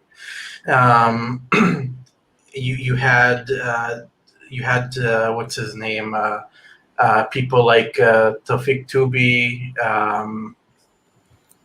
and all kinds of other socialist leaders who were in the Communist Party together. They had this sort of idea of a Jewish-Arab unity. They still do. Hadash still exists today independently of the joint list. But every time that there is this sort of unity, it's always meeting roadblocks. You had, for example, the issue regarding Zionism. The most notable one I can think of is actually an event surrounding a scenario in Pardes Khana, where a member of the Communist Party's youth was actually killed by I think a Jordanian or a Palestinian Fedayeen. And the response from the Arab members inside the Communist Party was, "Oh well, he was just a soldier. Maybe he provoked them. Maybe it wasn't anything, mourning related." And now, after that, I think it was around 65. The Communist Party split into Moshe Saneh, and it split to Mir Vilner and Tawfiq Tubi. And before that, you had the May Day riots, and you had all kinds of other areas. So I'm trying to use basically the Communist Party and the history of the Israeli Communist Party, which claims to be Arab Jewish, to argue that you really cannot have coexistence in this sort of political sphere between the two groups. Right. So if I understand correctly, you brought up examples from the past that are bad examples. I mean, that were unfortunate. To argue that that cooperation between Palestinians with Israeli citizenship and Jews doesn't work. If I understand, is that the point? Mm-hmm. Right. So honestly, that there's just a lot of history to review and a lot of. If I want to go back all the way back to argue whether if that had been successful or not successful, that wouldn't be productive. But I would, why go all the way far back? Look at what's happening nowadays. I mean, we can look at what's happening nowadays as well. All of the, from what I understand, the Jewish parties, Jewish majority parties, are trying to appease to Mansour Abbas. And it sounds like a government wouldn't be able to be formed without him, without his coalition. So it's a major change. It's a major change, and I don't think the politics per se, especially in the past, like right before this point where we are now, are representative of any conclusions that we should make about about coexistence, because majorly at some point in the past, the majority of Palestinians with Israeli citizenship wouldn't even vote in the elections. They didn't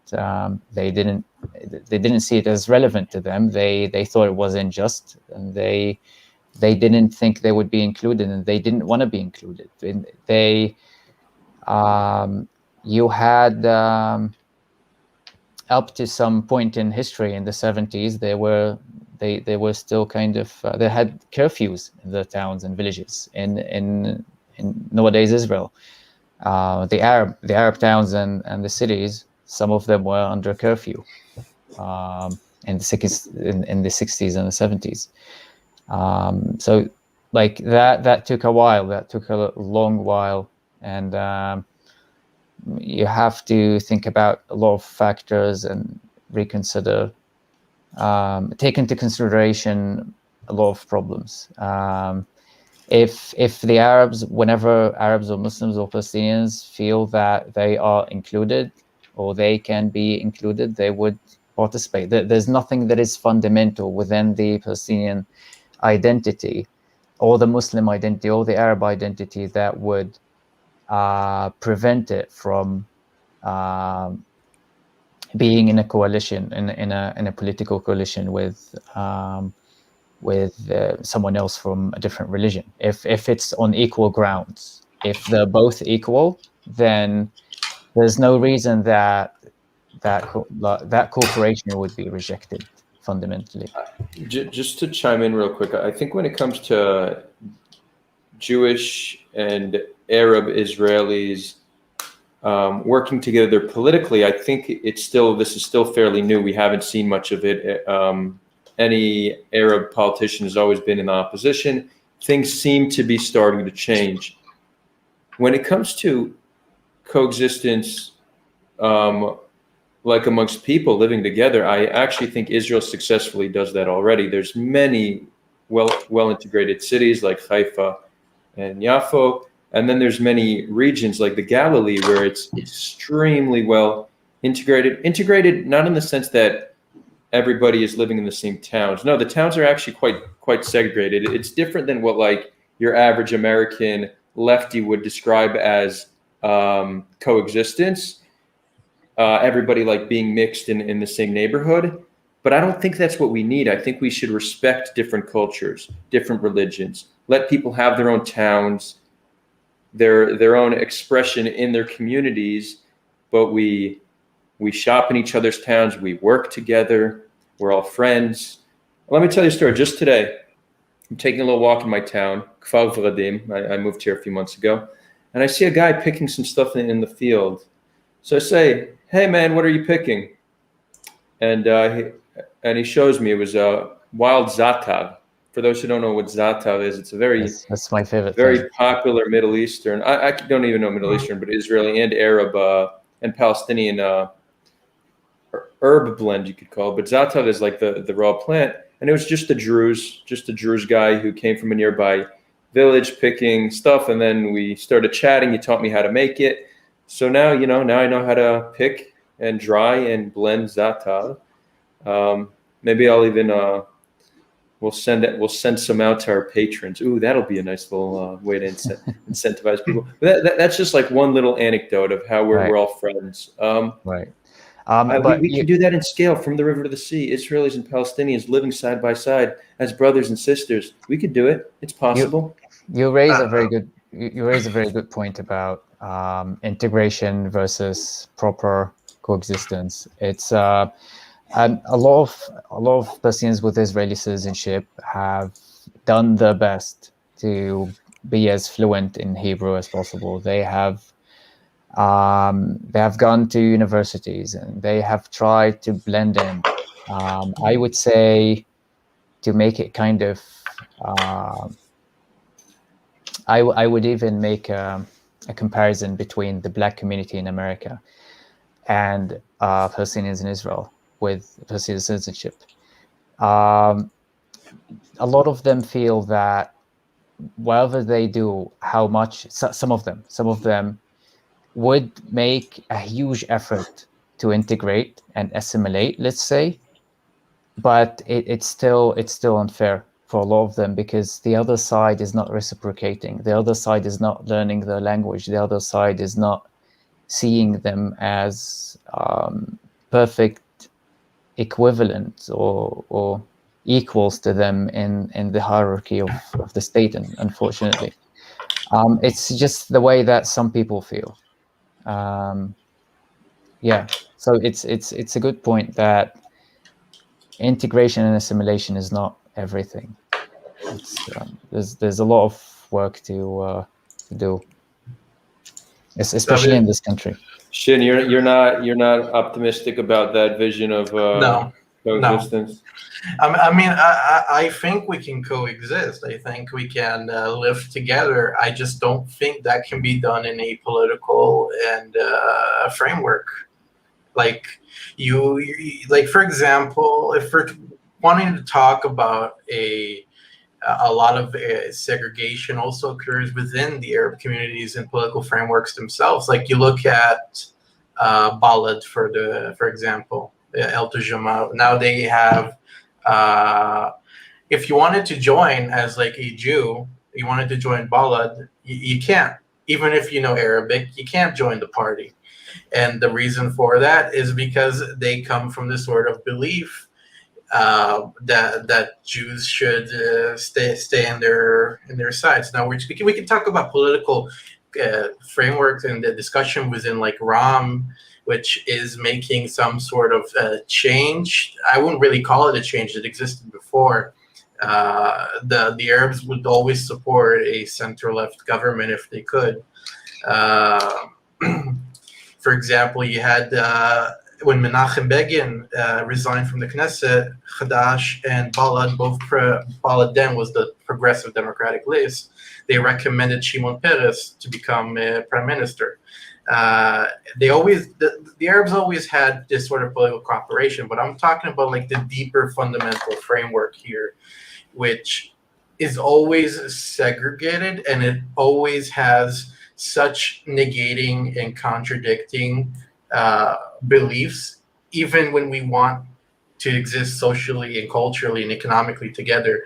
It just cannot happen in the end of the day without first of all accepting from both sides. And it's not going to happen because one side wants to rule this area and the other side also. I mean, I'm happy to say our side wants to rule the area as well. It's a game of politics and power.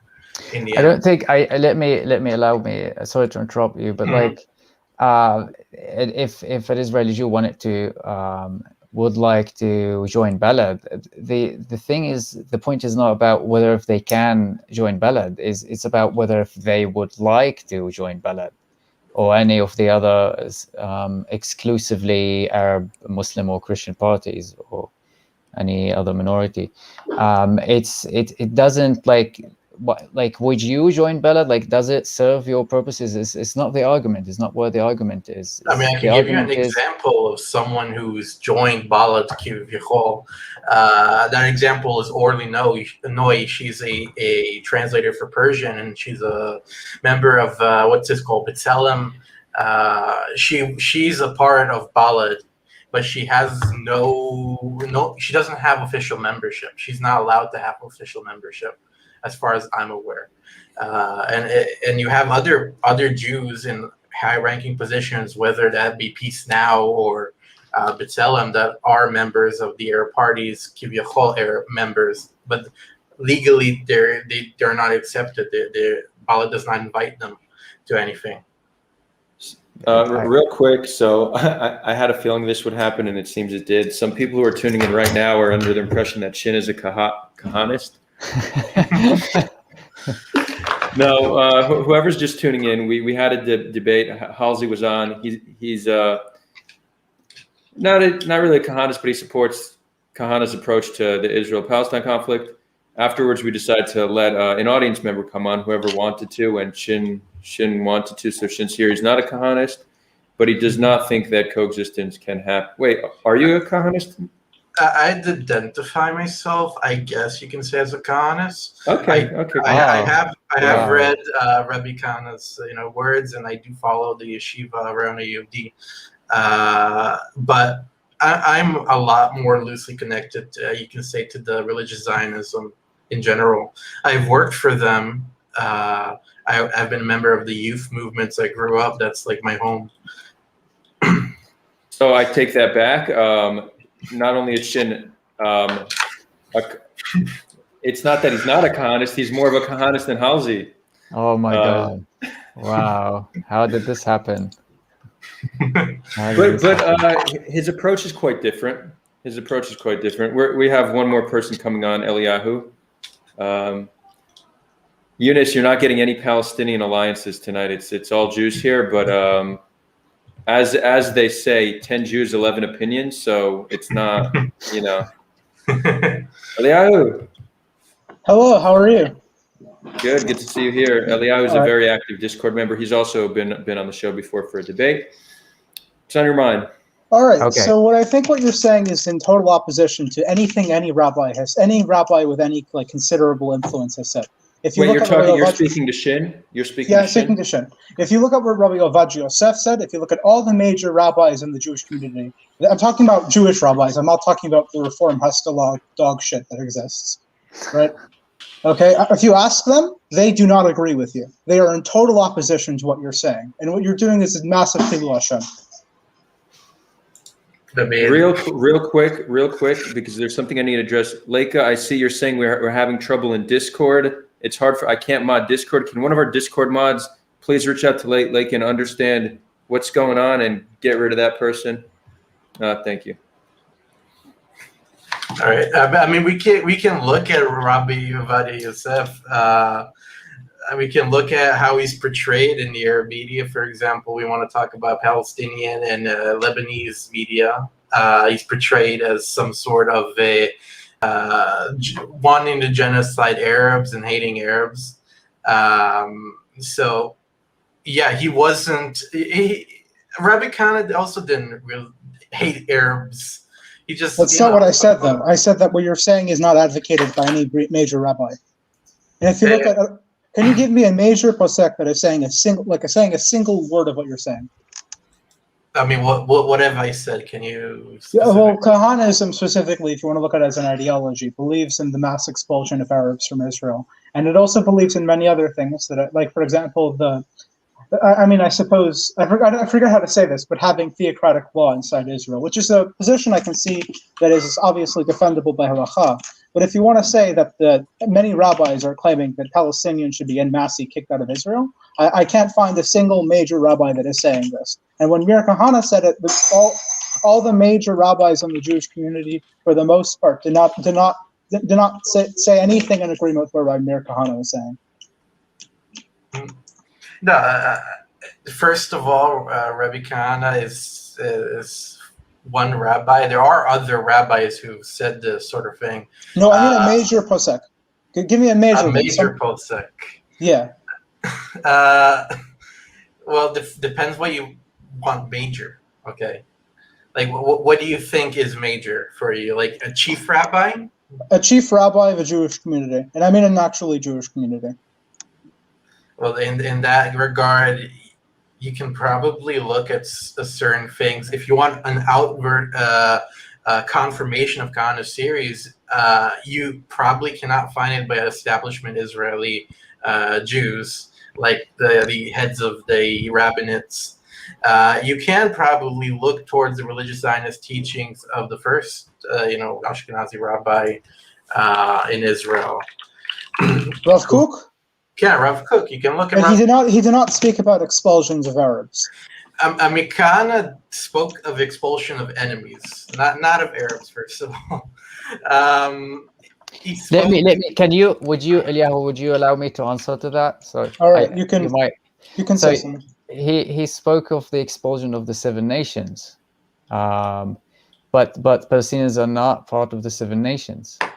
We're not idolaters or any of the identifiers by which the 7 nations So even by your own standards, that's just like, I mean, like Rabbi Cook and it just doesn't. That's not what they said. That's even right. Am I correct? Am I wrong? I mean, like I've said earlier, I grew up in religious Zionism, but and I do hold some of Kahanist's views, but I don't hold all of them. In particular, I don't believe in the Seven Nations sort of investment that he had regarding viewing Arabs as maybe, you know, descendants of Amalek or something like that. I don't view it like that. I view it differently in the sense that you cannot coexist with someone who is politically unviable for you to exist with, and that's the case here. You can coexist socially, economically, culturally, like Adar said. Yeah, you can go to each other's town, trade with each other, but full political rights is something that ultimately negates the idea of a Jewish state and of the Jewish spirit of the state. And if we want to have an halacha-based state, or a state at least that respects the halacha and upholds the halacha, you can't do it if you live in a sort of political sphere with an entirely opposing entity. And like I said, kind of. Yeah, I actually think that there might be a case to be made that if you want a theocracy, it actually might help to make all Palestinian citizens of Israel, because on average, they're way more religious than your average Jew. Like 50% of Jews are secular, but probably 80% would reject a theocratic state. You're going to find probably a higher percent of Palestinians that would support some form of theocracy. So yeah, true, the religions are different, but there's a lot of, you know, fundamental similarities that I'm sure can work. I don't know if you want a theocracy. This is my concern with a one-state solution, is that it's more likely to create something theocratic or something with regressive social issues. Mm-hmm. Also, I disagree with. Well, can I just comment for a minute? But how? Yeah, I was just going to say that would be an interesting new movement, unity between religious Muslims and Jews on one land to have a religious state together. Let's get that one started. I've said this before, but until the day Neturah, Karta, and ISIS make their coalition, the world will not be complete. All right, but okay. What I really wanted to say is that you really can't criticize rabbis like Rabbi Ovadia Yosef. Like they're unless you can find me a rabbi like Rabbi Ovadia, you're being in contradiction to all the major Torah scholars right now. How do you have the gall to do that? That's like pretty full of yourself to imagine that somehow you know more than every single yeshiva, like rabbi that owns a yeshiva in Israel, every single major rabbi in Israel, and pretty much even even just the basics of like Judaism. I mean, like I'm not saying that you're in opposition to all these major things, but like traditionally you follow even if there's 51 rabbis and I don't know, 30 rabbis there, and the 30 rabbis are obviously wrong. We all know that mashal from wherever it's from. But traditionally, you follow the 51 rabbis. Like you can't just make this new approach that is totally in opposition to every single stream of thought that's existed previously. Until you can say that the vast majorities of rabbi believe in this, then you really can't say this is like a valid approach. I mean, I didn't say the vast majority didn't believe it. I said the establishment, rabbinical authorities that are a part of this secular state, they don't believe in it, or at least they can't believe in it publicly, because every time they are going to believe or say something that secular Chilonim don't want to hear, they get backlash. And you have seen this with Ovadia Yosef as well, when he talked about Agunot, for example, and when he talked about the Arabs, he did have a huge backlash from Chilonim. And it obviously causes those same rabbis to be frightened if they really want to speak their opinion. And I'm not saying I'm speaking for them. I certainly can't, and I don't know what every rabbi in Israel or out of Israel that is Orthodox and not, that Reform Judaism knows.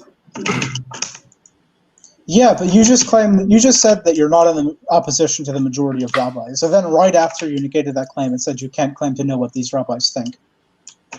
You can't just do that. It's not a negation. I'm saying I don't know what they think.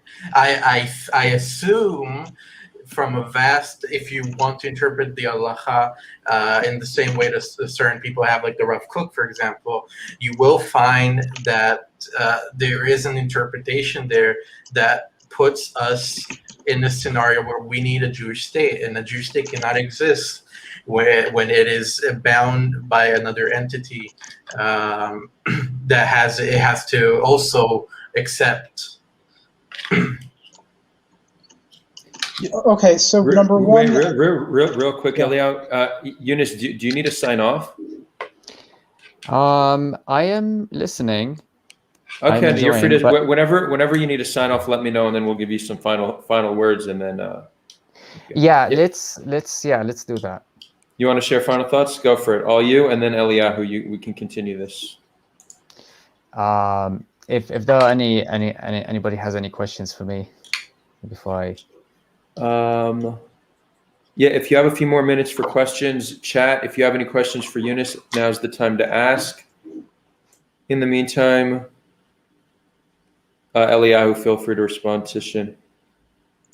Yeah, I mean, but still, you can't negate what I'm saying in terms of like the tradition in Judaism of following the 51 rabbis.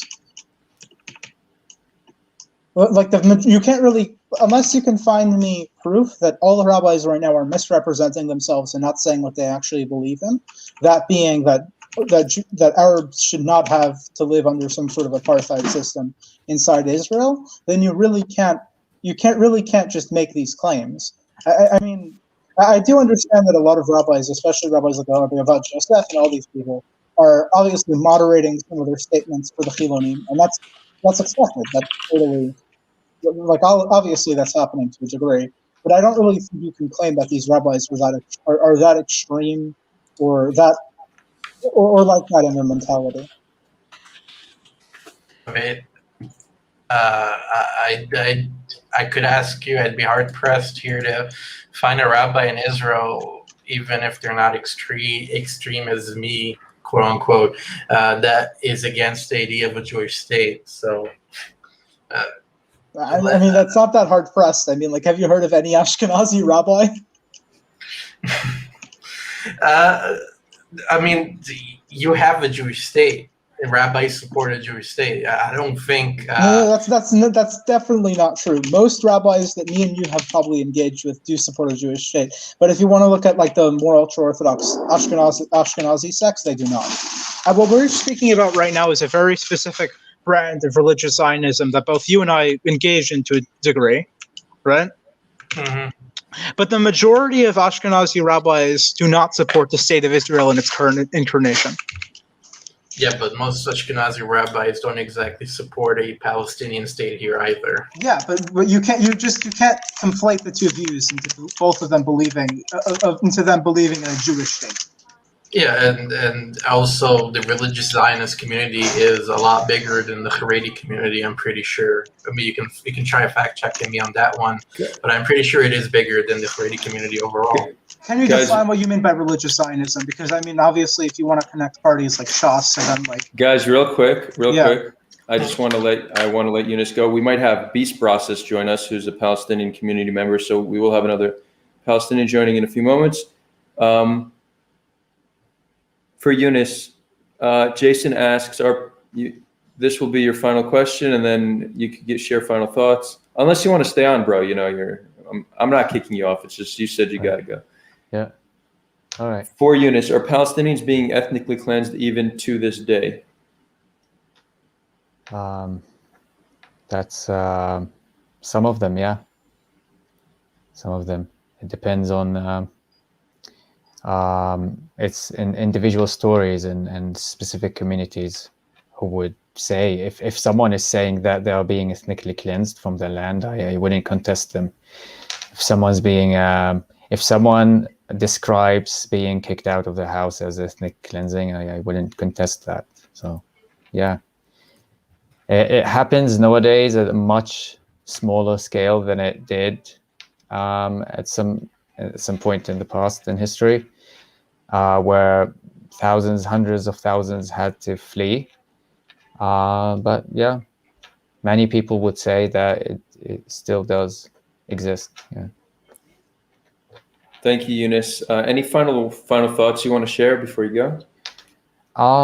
Not much aside from what I have been saying, but to summarize, I would say that I think in general any ideology that is built on inherently built on violence or dismissing the other or denying the presence of the other won't take its owner anywhere. And yeah, and the opposite is always what gives us the I want to say the opposite is what works for human beings. The opposite is like rationality and justice and equality is what helps our like what sustains our race as human beings in general. So that's my general thought. Thank you so much for this opportunity, Adar. That was interesting. That was a bit intense, but very interesting. Yeah, and I hope everybody feels the same. Yeah, thank you, Younes. I really appreciated having you on, and we'll catch up. We'll catch up in the next few days. I'd love to do something with you again in the near future. All right. Yeah. Enjoy. Good night. Bye, brother. Cool. We're gonna bring Beast Process. Beast Process, welcome. Hello.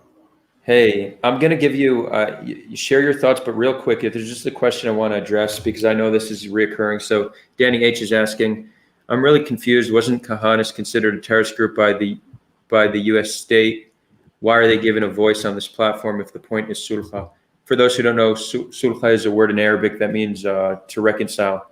So our philosophy about platforming people is if somebody holds a position that it is either popular or fast growing, then we're going to bring them on. We don't ignore positions we disagree with. We face them head on. We address them. That's what we're all about. We're an anti-echo chamber platform. I wouldn't bring on a Kahanist to just speak, but I would bring on a Kahanist for a debate. I would actually do the same with the neo-Nazi. I know that's controversial, but I would. And actually, we're planning on doing something in the near future. If you don't like it, I'm sorry, but we should not be scared. If an idea is truly detestable, then we should be confident in our ability to debate it and dismantle it. And if we're not confident in our ability to dismantle it, then we should ask ourselves why. And let me just give another layer of nuance. Maybe you don't feel personally comfortable that you can dismantle Nazi talking points. Well, then definitely don't platform a Nazi. Platform people who you feel comfortable being able to dismantle their points. So that's the channel philosophy. I'm definitely open to critique and feedback on that. Let me know. Anyways, Beast Process, all you. Yeah, so I kind of hopped in a little late. So I missed, I guess, the entire first hour of this or hour and a half of this. So I want to just I'll state my opinion on Kahanism, and I want to, if Shin is willing to, I'd like him to kind of state what he believes it is, if you can describe it in a sentence or whatever. My view on Kahanism is that it is a racist, exclusionary vision for the land of Israel and Palestine that advocates for the expulsion of Palestinians and Arabs in order to create a ethnically homogeneous and theocratic Jewish state. Is that correct? I wouldn't really say so. I would say that what we want At least I want what I want, because I can't speak for Kahanist as I'm not properly a one, but I am from the religious Zionist community. What I want is a Jewish state that is upholden to the Halacha in a certain capacity, where Hebrew law is given its proper stake in our state, where we are able to hold our customs and have them, unlike what we've had before, which was being segregated in these sort of mini communities and split apart from each other. But that's what I believe in, and I in regards to ethnically cleanse or something like that, I can see an argument where ethnic cleansing cannot be allowed. For example, I don't support us building settlements in like Ramallah, in like Ramallah, for example. But in other parts of the land, we should be able to expand, and we should be able to have our. Wait, you don't see anything immoral with that? I don't see anything moral with that. That's land that we won. Under the auspices of a military occupation, you don't see anything immoral of doing that. Also, you don't think it'll cause issues between just like the systems of government between, like if you put an Israeli citizen in the West Bank, and what law do they follow? Do they follow West Bank law, or do you see the issue here? It kind of causes a lot of issues of like sovereignty. It also, like, if you're dealing with kind of the level of like imposition that comes from like these settlements, you don't think there's anything wrong with that? First of all, I want to say that we conquered the West Bank in '67. The Palestinians are military subjects, and the reason for that is because they are. Russia conquered Crimea. Does that mean they deserve Crimea? America conquered Iraq. America conquered Afghanistan. Well, maybe not Afghanistan. We conquered all these countries. Does that mean we have the right to annex them? I don't think America conquered Afghanistan. Yeah, I posited that one. But Iraq, we totally conquered that one. Well, but does that mean we have the right to take it over?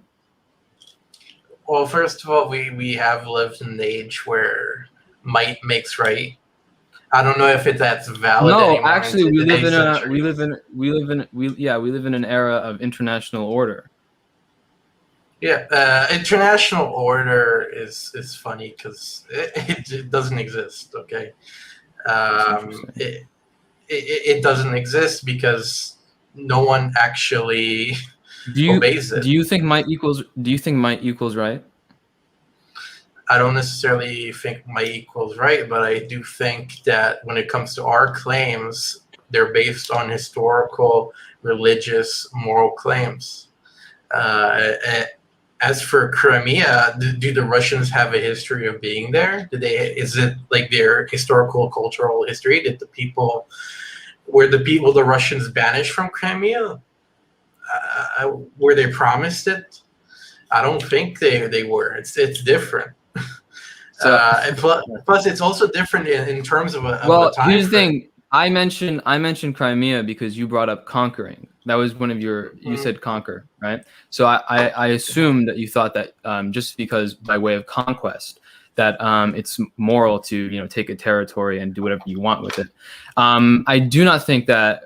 And first of all, I do acknowledge that there is while there is a heritage in the West Bank, I do not think that gives anybody the right to dispossess people of the land and create a system. Because under your idea, like the settlement would have to be under the current system, which is the occupation.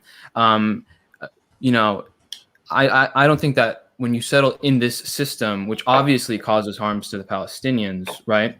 The intense amount of like policing that they must face, and the intense amount of harassment that they face from settlers who are essentially above the law. For example, there is a village near where my family is from that just got burned down, right, by settlers. So, and I think it's because of this ideology.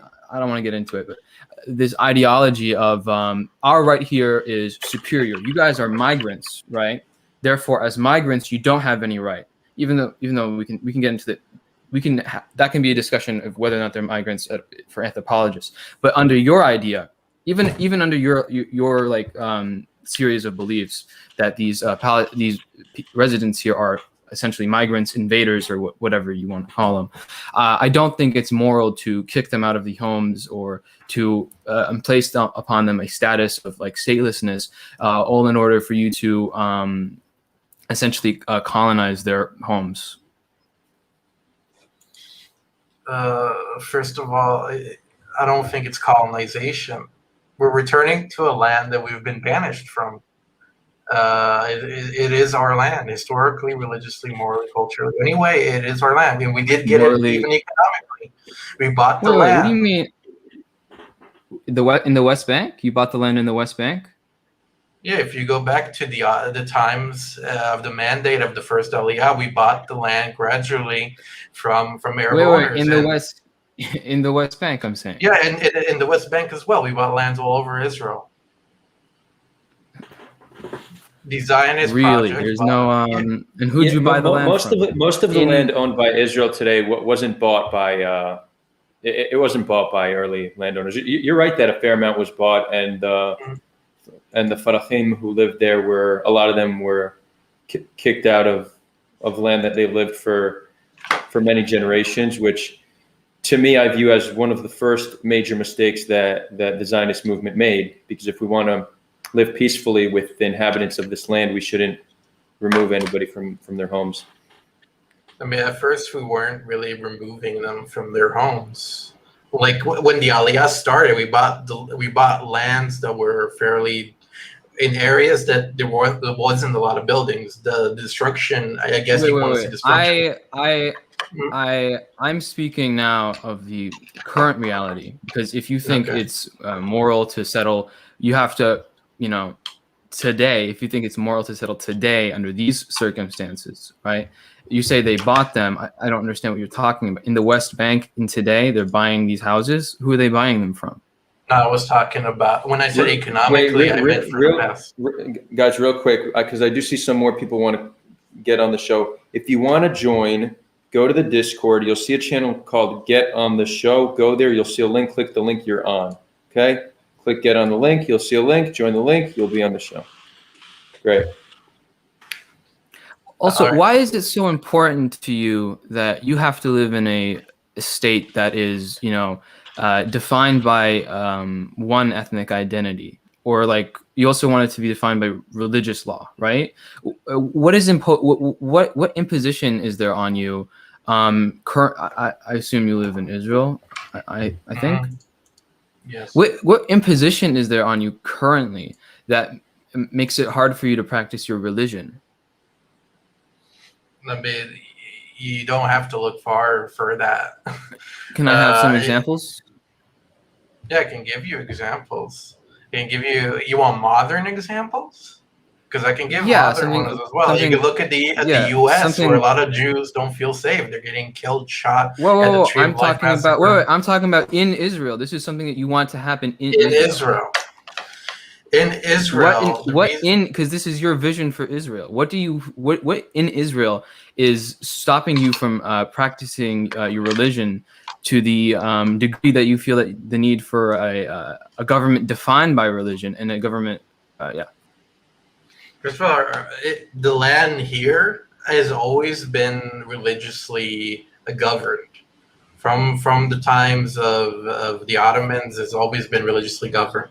Wait, hold on. What if I told you that for the entire history of humanity, every male punched their ball sack? Like, just because the tradition exists doesn't mean that it's like how it ought to be, right? You have to make also. It would be like that would be considered an right? appeal to history of sorts. Right. Be an appeal to history. Yeah. I mean, first of all, you have. I'm also going to talk about what's the current situation in Israel, which is also including Chilonim. Chilonim also don't. Which are secular Jews, for those who don't know. Chilonim are secular. secular Jews, they also, first of all, want to change the current status quo that's existed here since '48. And I don't know how. Wait, what status quo? What status quo are Chilonim trying to change? The status quo on the matters of religion.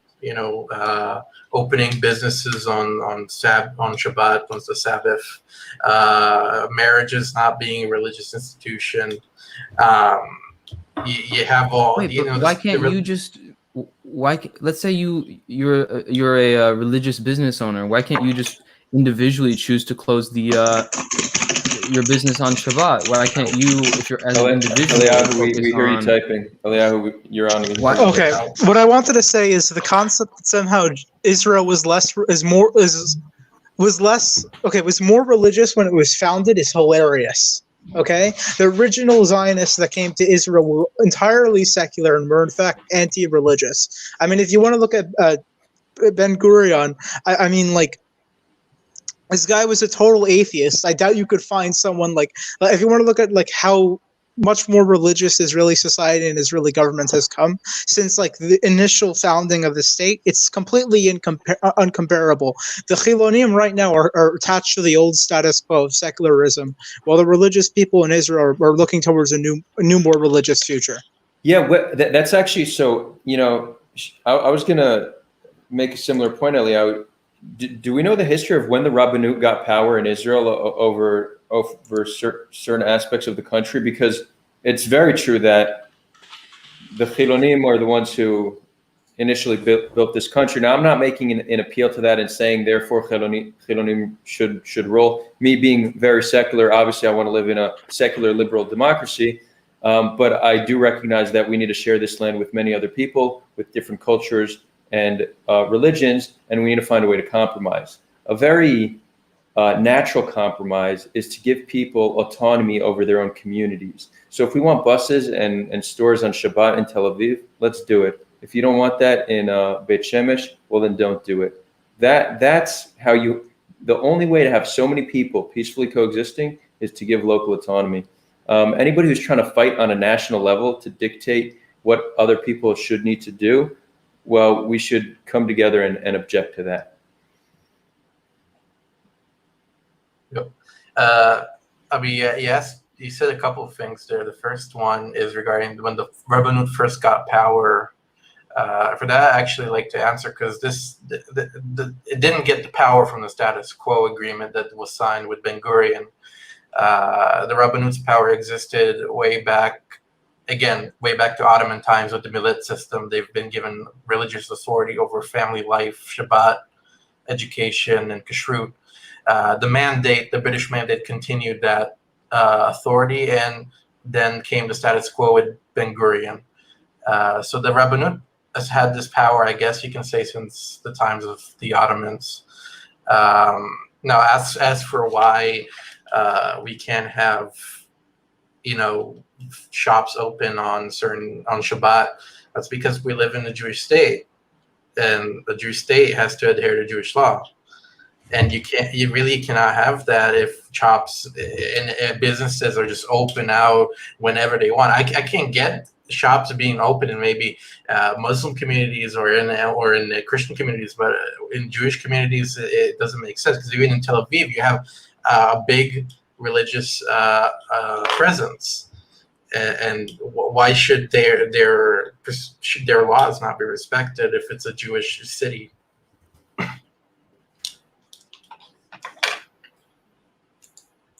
I do want to let other people give people the opportunity.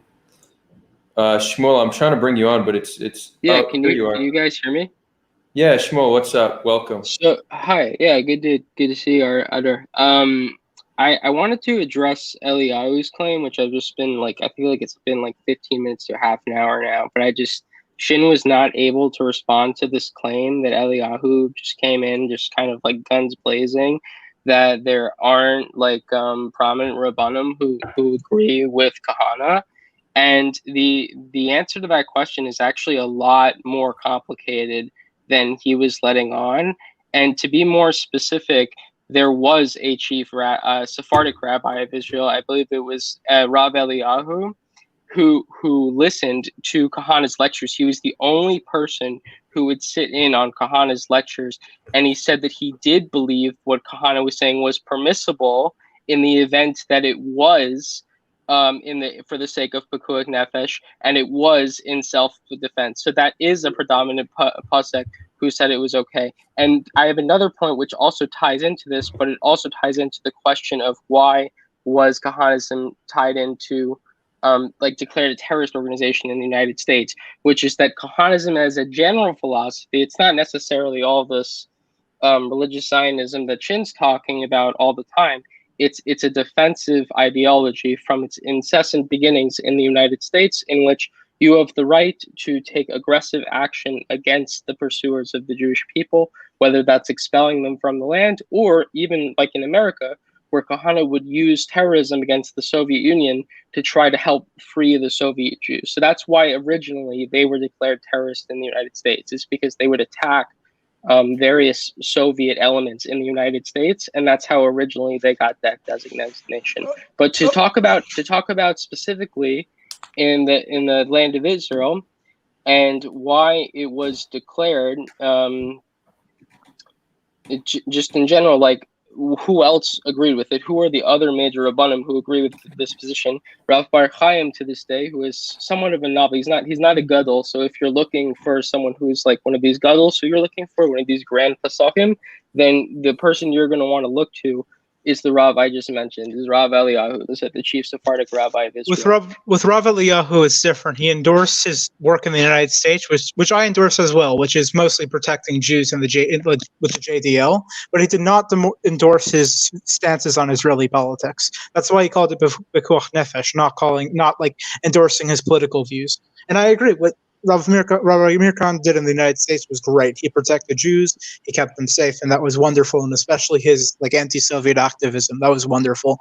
But that's not true. He attended his lectures in Israel. He was the only person who wouldn't boycott the lecture in the Knesset. When he was about to get banned from the Knesset for having a racist policy, which was the official reason for him being banned from the Knesset, it was only Rav Eliyahu who would sit in on the lecture, because he agreed that there was, because of the context of all the Intifada and all the violence that was occurring towards Jewish people at the time, there was so much, all this debate we've been having this whole entire live stream. I'm sorry to Younes.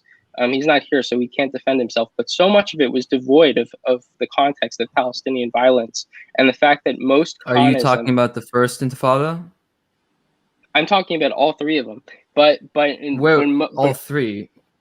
There's only two. Yes, all three. Wait. Well, it depends who you ask. Rabbi Meir Kahan wasn't active during the second Intifada, right? He was active during the first, right? Well, that's not really what I'm saying.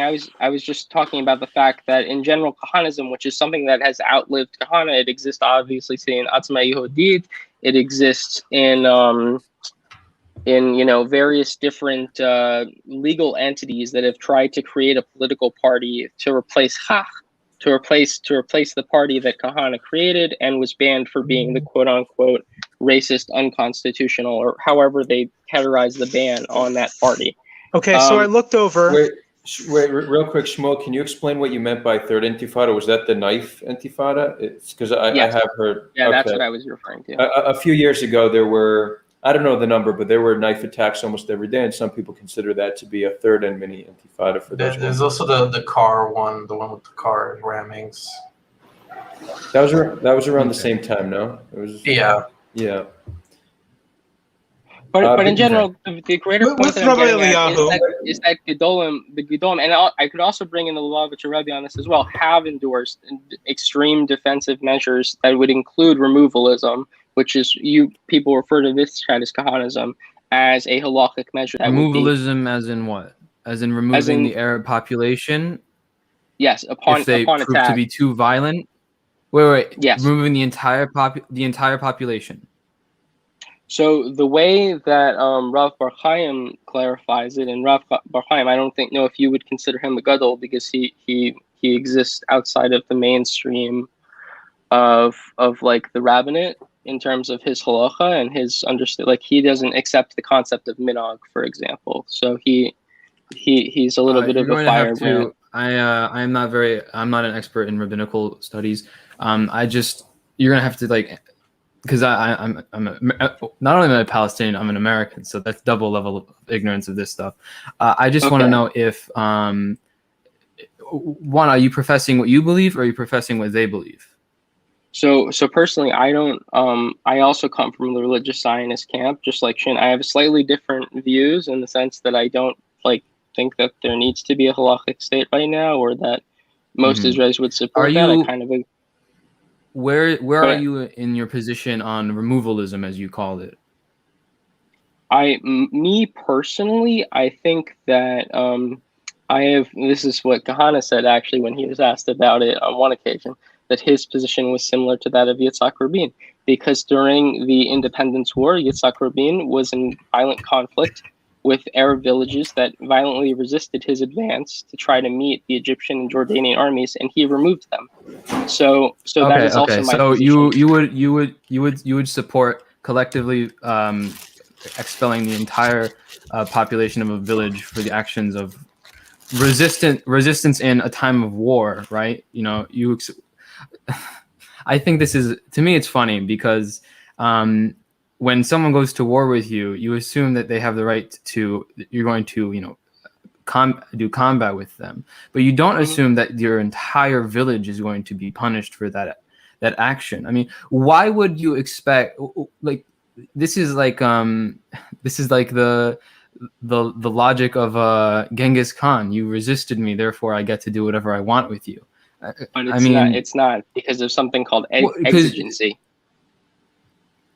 which is not what Genghis Khan had. Genghis Khan was not in a defensive war. He was not fighting for a little tiny state surrounded by enemies of a different demographic.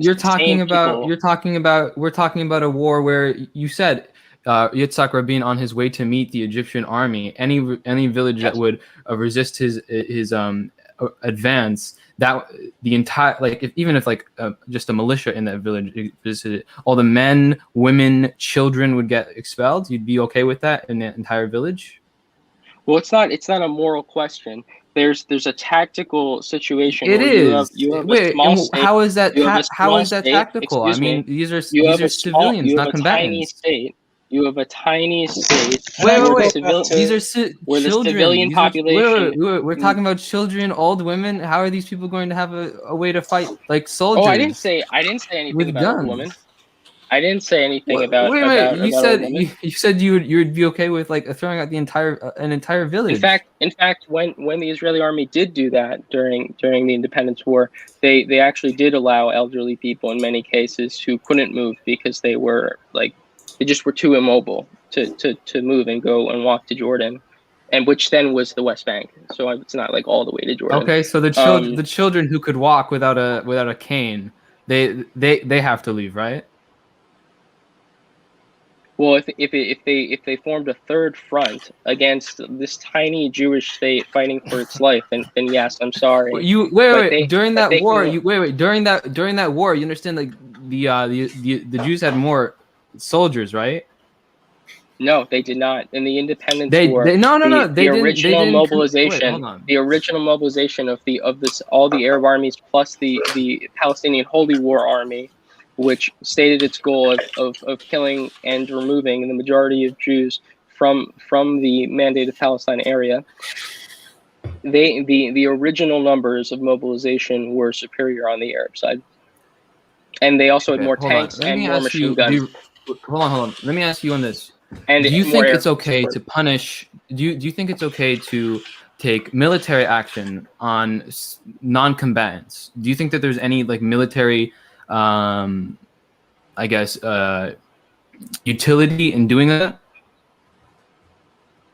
You asked two different questions. Did you say morally okay, and then you said, is there a military utility? There's two different questions there, and the answer is for military. Yeah, I'll answer both of them. The answer is, I think it's absolutely wrong if we're in this moral world where we're looking at everything as a utopia.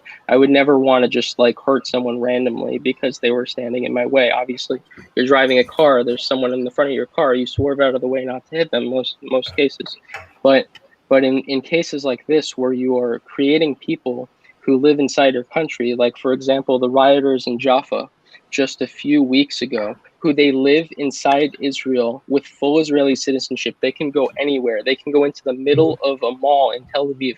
No one stops them with a wall. No one stops them with a barrier. They can vote the state of Israel out of existence, and they live there all because at some point an Israeli army in Jaffa said, no. The Arab community in Jaffa, we can't hurt them.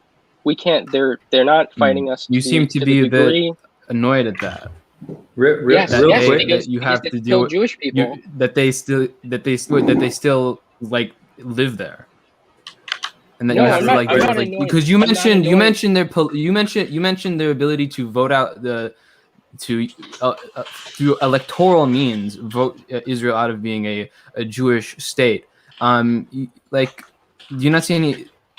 Like, you seem to take a lot of umbrage with that. Yeah, I do. Because we have a tiny country, and they have.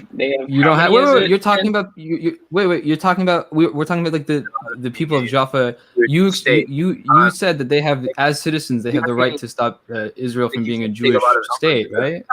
That is correct. If they become the majority. Guys, real quick. Kaylon, please mute yourself until you turn off all other audio. You're on stream and you're making noise, so thank you. Listen, whoever's not speaking, take the time and give yourself a little avatar, because all these blank avatars, it's boring me. Okay, the conversation's interesting, but we all look too similar. So get some avatars going while you're not speaking. I tried to turn my video on, but it wasn't working. What would you do if, by just some demographic miracle, Diane, 20% of the 20% of the Arab population, just by normal demographics, became 51% of the population, and they said, we don't want this to be a Jewish state anymore. We want this to be a state for all of its people. We're citizens. This is in our right to demand. They're 51% of the population. They could easily do it through electoral means. What would you do? How would you react to that? So there's two different solutions to that, right? One of them is the original Yitzhak Rabin as prime minister solution, which is the two-state solution, where we separate from the Arabs and we give up half the land with all this Jewish culture in it, all this Jewish archaeology, all this Jewish history, all these things that tie us to our land. It's also the best agricultural land in Israel. It connects us to the Jordan River. There's just so many reasons why this land is important, Judaism area. But wait, I'm talking about aside, within Israel. Right. I know. I'm talking about within Israel also. To me, all of it's Israel. But regardless of that, Yitzhak Rabin said, you know what? I'm talking about people who live in the 48 borders, like not the people who live in the borders. It's not a West border. Bank. It was a ceasefire. I'm talking about what would happen. No. I'm talking about what would you do? How would you react if those living in the 48 borders right now, as in within Israel proper, as in the one that the international community recognizes as Israel's territory, if that population went from a demographic miracle, 20% to 51% of the population, right, so decided we want this to be a state of all of the citizens, what would you do? I was giving you an example. How would you react? Like I'm saying, there are two ways of dealing with this. One is the Yitzhak Rabin way, in which you say two-state solution, we cut it in half, and the Arab majority part gets to be an Arab state. And that's exactly how, from a religious Zionist perspective, from a right-wing perspective, not just religious Zionists, because there's non-religious people who think this way also, that's exactly what happened with Oslo. Is it wasn't us acknowledging the ceasefire line, because lots of territory was actually added to our state that we didn't get from the original ceasefire line. What it was we were acknowledging that we could not keep the entire territory of Judea, Samaria, and Gaza, of course, because there were 2 million Arabs in Gaza, and there was, I think it's 800,000 Arabs, believe it or not, in the general Hebron government. It's a very large Arab population there. So that was their solution. Is you cut your losses. What if the population? There's also the other option, which is the Kahana option. Okay. What if the 51% of Arab population is so saturated that you can't, section off the territory and add it to some prospective Palestinian state? Would you go to the Kahana option, which is, I assume, ethnically cleansing them? Well, since you're imagining the hypothetical that like will never exist and it doesn't make any sense, then yeah, of course. I'll also go hypotheticals are important because hypotheticals are important because you can No, use because them to me see, this isn't a moral in debate. which in no in it's not a moral debate. Then what are you even debating? To me, this is a fight for the existence of me and Shin and Adar's people. You don't wait. You And- don't. That's not a moral statement that you're making. No, No, this it's is something that survival. Wait. for us If that you don't transcends if morality. you don't want. I think the point is What? this. Real quick. I want him to follow up because he's saying what as if this is No. hilarious. But but I'll let Beast process. It transcends morality. I Listen, want to be able to sorry, explain. Yeah, real quick.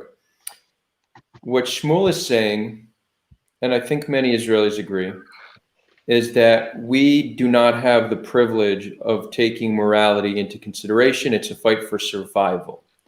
So that's what we need to care about. Not being moral, surviving.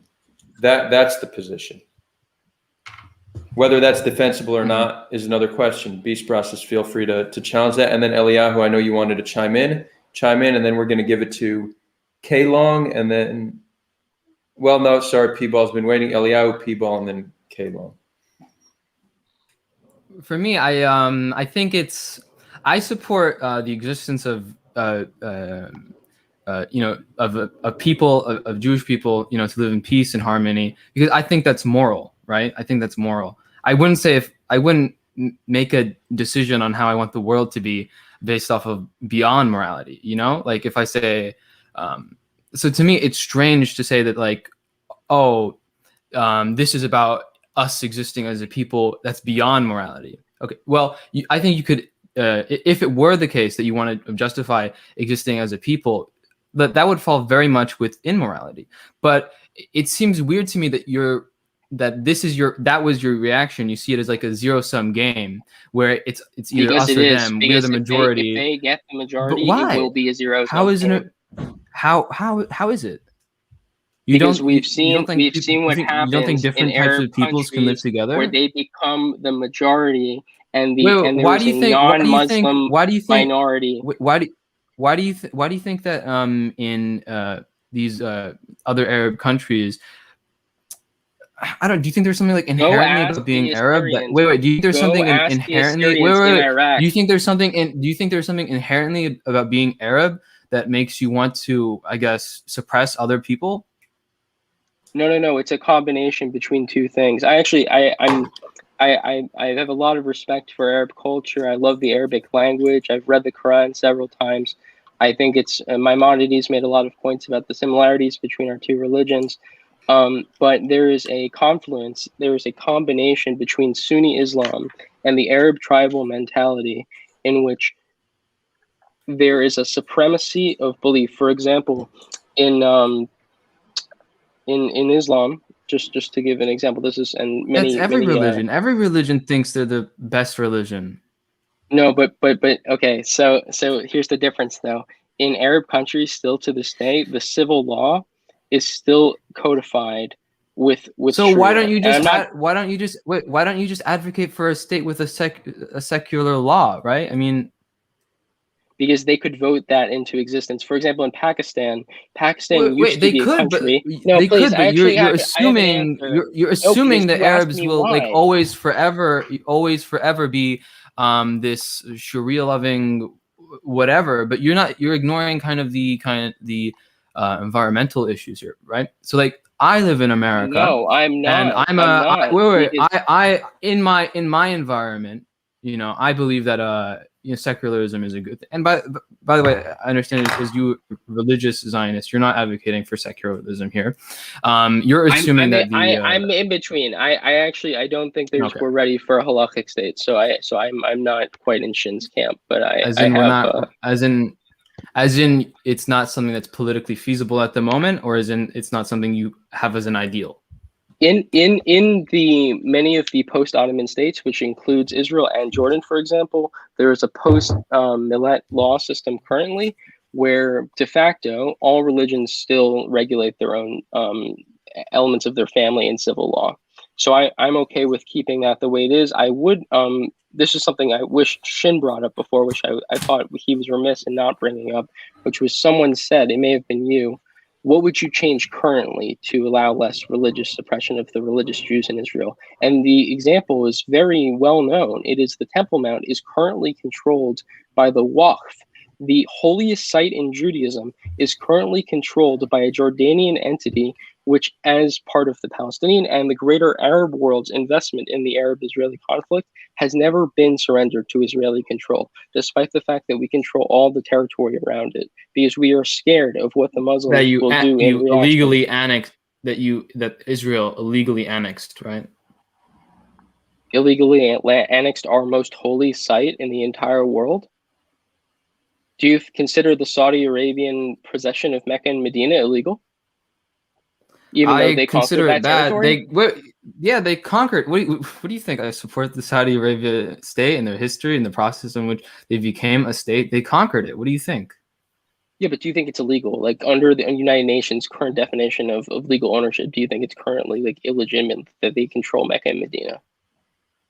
I do think it's. I don't know how it would function under international law, but in my view, I think that their ownership of the territory is illegitimate. I think that holy cities such as Mecca and Medina and Jerusalem ought to be kind of open to the world. Yeah. Okay, well, I agree with you, actually. I think a lot of people should be able to come to the Jewish Holy Temple, which will only be able to happen when it's under Jewish control, because under Arab Muslim historic rule, the places, holy Jewish sites like historic. Hebron, what about today? Today, they don't let us have full access to the Temple Mount. So that is today. Well, I don't have full access to it either, man. I had to. No, you do. I have to yes, you do. go through As a whole. I have to go through a whole system. No, I don't. Do you what? Have a PA card? I tried. I tried. tried. I think I do. Yeah, I tried. And no, it's not that easy for West Bank Palestinians to just come into Jerusalem. There's definitely a process that they need to go through. But there is. Yeah, you're right. I understand, Adar. There is a process because of the attack. Also, I was speaking about the laws. I was speaking about the laws in Israel proper. What is the Israeli government doing? Okay, what you actually explained was something that, in your mind, Jordan is doing to Jews. But what is the Israeli government right now doing that stops you from practicing your religion? To us, it's the same conflict. The Jordanians and the Palestinians are one people, which Mahmoud Abbas said himself, and it is. I don't care what Mahmoud Abbas says. He actually isn't that representative of the Palestinian people, and he's not exactly the most intelligent person. He doesn't represent every Palestinian. I don't care about. Okay, but that's who we got. That's who we get to negotiate with. Well, wait. Do you think a dictator is representative of the people he rules? No, but until there is someone who. So why would you cite him who's as an legitimate, man? authority? Who's legitimate? Are you gonna bring Yasser Arafat back from the grave? No, you gonna resurrect him? You like who is it? Who's the king of the Palestinians? I would say that there are no kings, but I would say that if you want to make a decision on whether or not Palestinians and whether or not Palestinians or Jordanians are like the same people, you need to talk to like historians, anthropologists, like expert on this thing, not like politicians. You can't trust politicians on this shit. They all have like a different angle. I mean, I see like a lot of they speak the same dialect of Arabic. Zionists like speaking on I remember one time someone brought up this quote about this guy saying Palestine never existed and there was just Arab in the PLO, but they took that kind of quote out of context and they didn't realize this is a pan-Arabist who thinks that Palestine is part of Syria and actually doesn't think that like it belongs to the Jews. And like I feel like when you like when you take like when you're looking at what a politician says, you have to be like careful, you know. What is their angle? What are they trying to say? You want to look at the history and the fact, because if we look at the history, that was the same entity. The history, it was all the mandate, and then it was given to the Hashemites as the kingdom of Jordan. I was actually digressing for a second. I can get into history in a different period of time. It's the same thing. But, it's the same thing. They're the same people. Well, hold on. They say I do want to give other people the opportunity to chime in. Okay. So all right. I will dip. Thank you for having me. Everybody follow my YouTube channel, Beast Process. And thank you all for listening to me.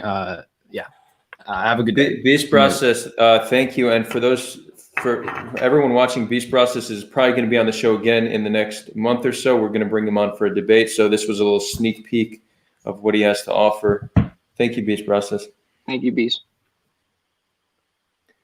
We're going to go in rotation. We'll do Eliyahu, P-Ball, K-Long. I just want to say something real quick about morality and our survival. So I definitely understand that when we're in a state of survival, morality is not our highest consideration. I get that, but we have enough power and enough leeway that there's a lot more we could do. We can take way more Palestinian well-being into consideration. It could be a much higher consideration for us than it is without us being in some existential threat. Okay, our decision to incentivize citizens to move into the West Bank, Judea and Samaria, is a political decision. That's not one for survival. With increase Jewish citizens in the West Bank, we need more military. Military is collective punishment to the Palestinian people. Let's talk about that military. Very little accountability when soldiers abuse their power, and it's rampant. Okay, we hate organizations like Breaking the Silence for trying to shed light on what goes on in the West Bank, and there's legitimate objections to them. The fact that most of what they do is to the international community and not within Israel, sure, but we get furious at anybody speaking about the nasty side of our military occupation instead of us taking a stand against those abuses. We can make a real effort to switch the military with a civilian force, one that speaks Arabic, one that treats Palestinians with dignity and respect. And if somebody abuses their power, they're held accountable. That not only is that not even close to happening, there's zero conversation about it, and people who talk about it are often ridiculed. Right? So I do agree that when there's an existential threat, morality should not be our highest consideration, but we could be way more moral. We could take the Palestinians way more into consideration than we currently do, and we don't. So it's important to put that out there. I want every Zionist, pro-Israel person watching this, holding Israel accountable for their wrongdoings is not saying Israel doesn't have a right to exist. And even more so, being a true patriot, loving your country, is working to improve it. And with that, we'll pass it to Eliyahu. Okay, so I did some more reading about what specifically Rabbi Eliyahu said. And what Rabbi Eliyahu said is, what he did was basically two things. Number one, he would listen to his lectures. And number two, what he would do is he officiated at like Rabbi Meir Kahanist's son's wedding. But that does not mean that he gave his full like halachic endorsement of what he said. Just because he showed some sympathy to what he said does not mean he wrote any books or he gave any sort of rulings. No, he did. He gave a ruling. You're wrong. Which ruling? He said he was asked specifically, Rav Eliyahu was asked, and the Lubavitcher Rebbe, I didn't give a full answer with this before because we got sidetracked with Beast. What was Beast's full name? Beast Process. It's like Peace Process, but with the B. Yeah. Yeah, seems like a nice guy. Anyway, so there were two poskim and who did give the situational endorsement of Kahanist's removal policy, which is that in under circumstances you can remove, and one of them was Rav Eliyahu, and one of them was the Lubavitcher Rebbe. Can you source this? Because I've looked for this and I found nothing. And actually, there's a third. Sorry, this was the most prominent one, which is Rabbi Goren. Rabbi Goren was actually the earliest, and he was never, I don't think, the chief Ashkenazi rabbi of Israel, but he was chief rabbi of the IDF. And he gave that. Can you source this? Just because I've been looking for this and I found nothing. So Goren, I could definitely link it in private chat. Fast. Goren, I could definitely do pretty quickly. And he did have some. I'm not gonna lie, he did have some opposition with that. There were some objections from other Gedolim, mostly because the other Gedolim thought that it was going to cause like the Soviets to nuke us essentially. People thought that expelling a certain amount of people would be considered like a horrific war crime that would provoke a world power to significantly use its force against Israel in a way that we were not prepared to. until after 1967. But I can send you privately. Yes, send that privately. I do want to move it over to P-Ball. P-Ball, Yo, like, what's I going mean, on? like Shmuel is seems to be annoyed. Seems to be Can you annoyed speak by up, something P-Ball? happened 100 years. P-Ball, speak loudly. Yeah. I mean, Shmuel seems to be annoyed by something happened 100 years ago. You can judge something happened 100 years ago, like Java riots. You can just blame all No, it was a people week of ago. Jaffa It was right a week now. ago. Wait, are you talking about the 1921 riots, or? I'm talking about people in Jaffa attacked Jews a week ago. Oh, okay. So I don't have anything to say right now. Okay, thank you, P-Ball. That was Kaylon, you want easy. to chime in? Yes, can you hear me? Hey, Kaylon. Hi, I was just wanting to say, I guess, to the Jewish people that are on here, how are you okay with settlements? How are you okay with, like you said, a week ago, this happened. Okay, 2 weeks ago, I'm sure something else happened. A year ago, something else happened. I mean, are you going to just keep playing this back and forth game for the rest of your life while living in a country surrounded by Muslims? Are you ever going to choose to want to, especially because you do have the upper hand and you are in a good position compared to the Palestinians, like you had mentioned, with more peace could be made, like with the soldiers and everything else, like you're in such a good position. Are you going to stop playing victim at some point? Or, I mean, I agree, peace to both sides. I have nothing against Jewish people. It's every time you try to say something, they'll say anti-Semitic. And it's, I mean, come on, can we not be grown and have a conversation? Can I respond? Is it okay? Yeah, Yes, thank you, please. Kaylon. Yeah, thank you, Kayla. Yeah, whoever wants to respond can respond now. So Kayla, I actually see these settlements as the exact opposite of being a victim. I see it as we conquered a territory which we have a lot of historic connection to and religious connection to, especially if you're talking about like cities like Hebron, for example, which is our second holiest city.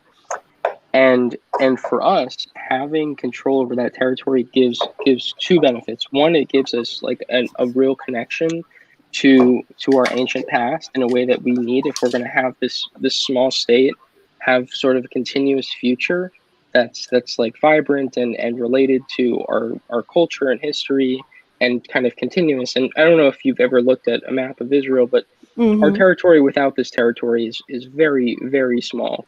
Even compared to the nearby countries, the only country that's even comparable in size to us that's near us is Lebanon. All the other countries are much larger than us. So we don't have a lot of territory for Jewish people to have like to live on as it is. So those are the real 3 points. And there's one more, which is that many people, and this goes against what Adar said earlier a little bit, but it's sort of a complicated issue. Many people have said for a long time now that controlling the Jordan Valley in particular is a strategic vitality, and that's the not all of the West Bank, but it's the area that specifically borders the Jordan River is so strategically important from preventing an invasion from the east that there's actually a life-saving value to it, that we could save more values in any more lives in any future conflict with an Arab country coming from the east, if we control that territory, and settlements bolster that essentially. So these are why I feel it's not us being No, so a victim. Shmuel, real quick. So what you're saying actually doesn't necessarily go against what I said. I'm objecting specifically to people living there.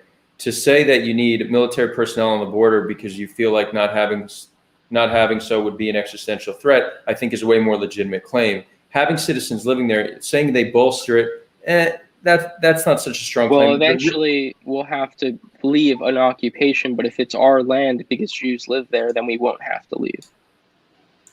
Right, but as long as we could claim that as long as there's a security threat, then we can justify having military personnel. The reason why, and let's be honest, the reason why most people support settlers living in the West Bank is for religious and historical reasons. It's not because they think they need to be there in order for us to be safe. It's true most Israelis do think that we need a strong military and we need to respond to threats aggressively, for sure. But to think that we need to build settlements in order to stay safe, that's not where it's coming from. It's a religious and historical. I disagree personally. I think in that specific region, the Jordan Valley area, I think there actually is a security value. I wouldn't agree, for example, with Gaza. People used to say used to say Gaza. People used to say the Gush Katif was a security booster, and I would say categorically that was probably false. That was proven to be incorrect. I would say. How does Jews living there make it puts those Jews in danger? First of all, right? Your highest chance of being killed in terrorism if you're Jewish in that area specifically, I would say no. In the Jordan Valley specifically, because the only major Arab town village city is Nablus. I would say it actually is not the case. Whereas with Hebron, more Jews living in Hebron, and specifically that is not a security bolster. Again, that's like Gaza. That's more similar to Gaza. That is not a situation where the security argument is for Jews to live in Hebron. This is our second holiest city. Wait, how does Jews living there keep us safe? I don't get it. Oh, in the valley, in the Jordan Valley specifically, because it allows us to retain a physical presence on that border with Jordan and the east and our eastern border with the You're saying Arab it allows world. us to justify it. To continue. And also, I think the Jordan River is such a valuable resource with the Dead Sea, and just that there's so many ways you endanger people by not saying that this is permanently ours. And this is something that BB has talked about it a little bit before. Gantz has actually hinted at it once as well. And it wasn't within the context of the Trump peace plan, for example. It wasn't in the context of annexing even Gush Etzion or what's another example of a major Ma'ale Adumim. It wasn't in a context of annexing all the blocks. It was just in the context of that security barrier. And just to tie it into what Kay Long asked, because I can hear her sighing, and I don't want to disappoint her with a real answer. I feel like we're not being the victims. I feel like for the first time in Jewish history, after 2,000 years of getting pushed around by people who just killed us all the time, we're not kvetching and saying, oh no, please just give us human rights. We're saying we don't care anymore. We're in our land, and if people want to bother us somewhere else, then at least we have a home we can go to. So I don't think we're playing the victim at all. Real quick, Kaylong, I'll let you respond. But I actually want to give a counter to what Shmuel said, because I think I understand what Kaylong is saying. Anti-Semitism, like Shmuel, you described one type of Jew, a proud Jew. That's not the only type. It is very common, primarily amongst Americans, terms like anti-Semite, racist, sexist, Islamophobe, transphobe. These are all terms that are commonly weaponized in order to shut down conversation. It's so overused. It's not thrown out to people who are actually what these terms actually describe, but just people who you disagree with. And we see it's rampant, and it does happen very much in the American Zionist community. And I have a feeling that's what Kaylong's saying. Often there'll be a critique of Israel, and the anti-Semitic card is constantly pulled out. So Shmuel, I don't think you're wrong that there are what you described as the proud, strong Jew. That definitely exists, but I definitely see what Kaylong's saying. I witness it, and I object to it. Regardless if they're saying anti-Semitic, racist, transphobe, it's all overused and weaponized. Yeah, I would agree. That's also overused. I think that's dumb, Kayla, and I don't support that.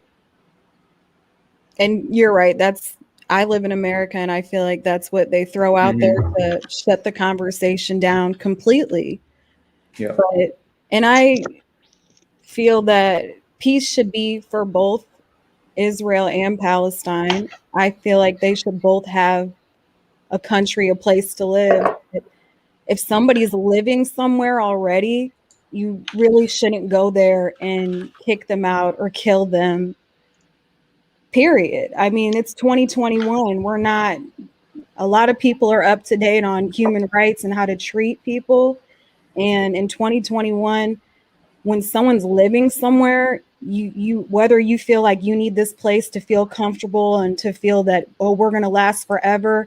I think having peace will make you last forever. Having friends and less enemies will have you last forever. You're surrounded by a lot of Muslim countries, and becoming friends with people, loving your neighbor is what's going to make you last forever. Fighting and killing and building up military and taking this and sitting here and feeling like you're going to be safe is going to keep you in that place forever. And that's a negative place. That's not a positive place at all. Can I ask you a question? Wait, can I just ask a question quickly? What's your connection to this conflict? Like, what relevance does it have to you?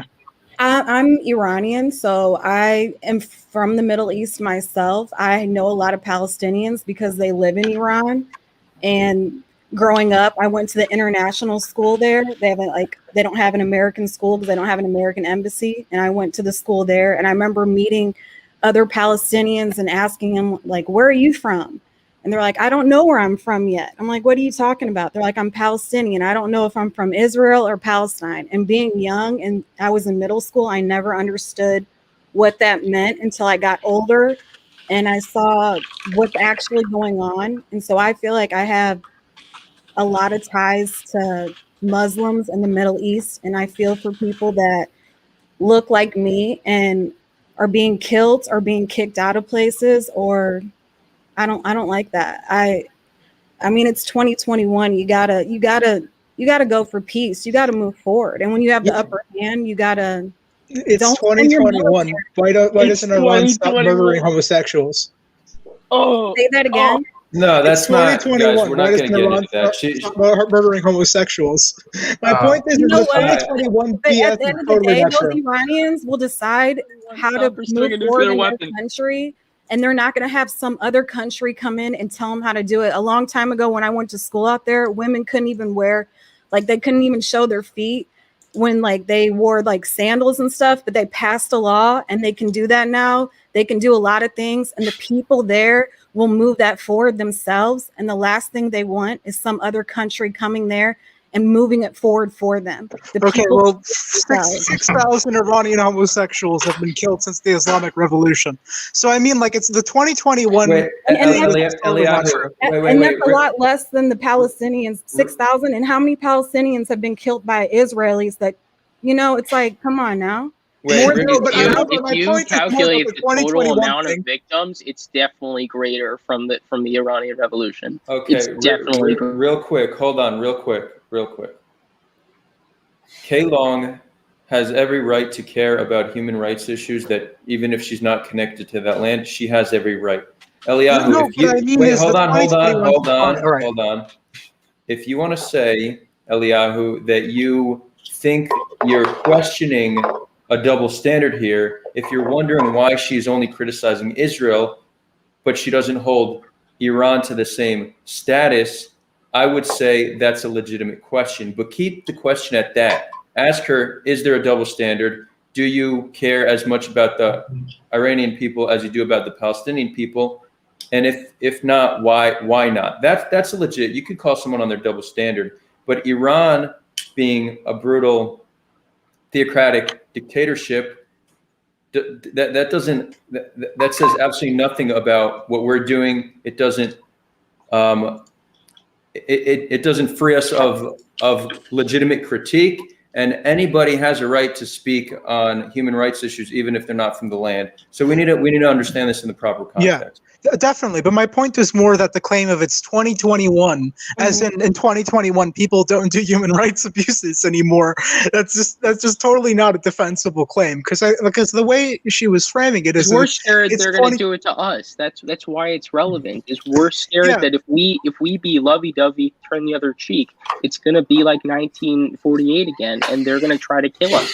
Yeah, so it's not as if that somehow we're this colonial oppressive state coming from the middle of nowhere, deciding to throw our values on these people. Just look at how Middle Easterners run their own countries. Iran's executing 6,000 homosexuals per year. Saudi Arabia, I mean, women couldn't drive until maybe a year ago. Those are you don't have ownership. Who cares if they're doing it to their own people? No, I'm not saying we have ownership over them. Why do they want to live under the rule?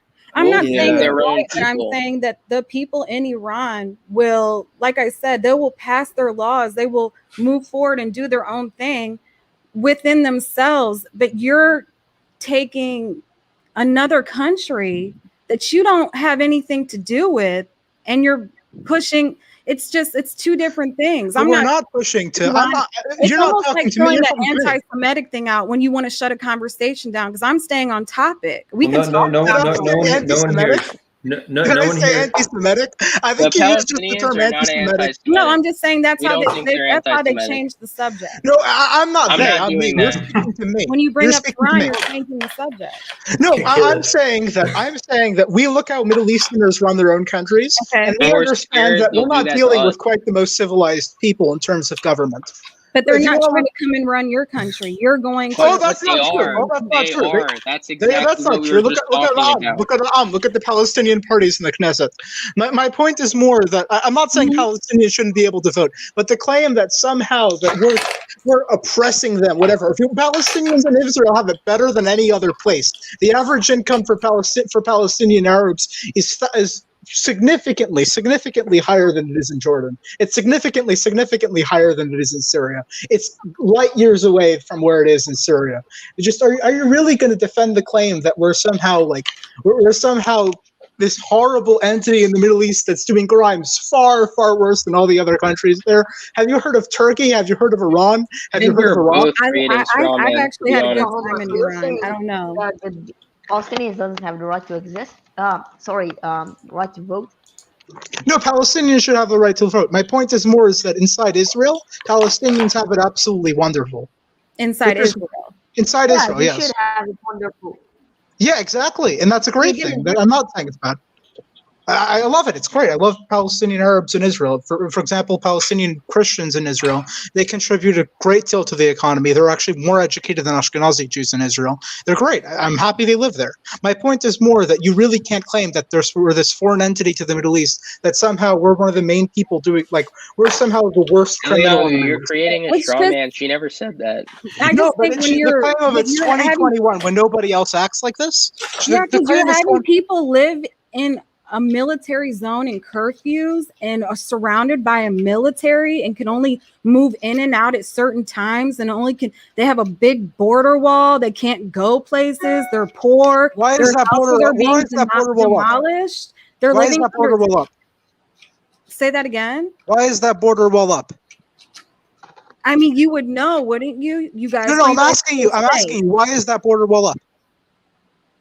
Are you separating yourself from those people? No, why are we separating them? Why are we separating ourselves from them? It's up for security. It's debated how much security it actually provides, given tens of thousands of Palestinians enter Israel through holes in the wall or fence illegally. This isn't causing suicide bombings. But it has reduced suicide bombings. No. Wait, hold on. We don't know if that's correlation or causation, because that wasn't the only thing that has gone into effect since then. It's true that after the wall got built, or since the wall's been built, also the second Intifada ended. So it seems like causation. It ended because the wall went up. But that's yet to be demonstrated, because if tens of thousands of Palestinians can enter a week, and there's not suicide bombings, what do you think? Only workers know how to illegally enter, but terrorists don't know how to? So but the surveillance, we both know, Adar, that the surveillance state that Israel operates, and maybe a lot of Palestinians do take issue with this, has become very, very extensive.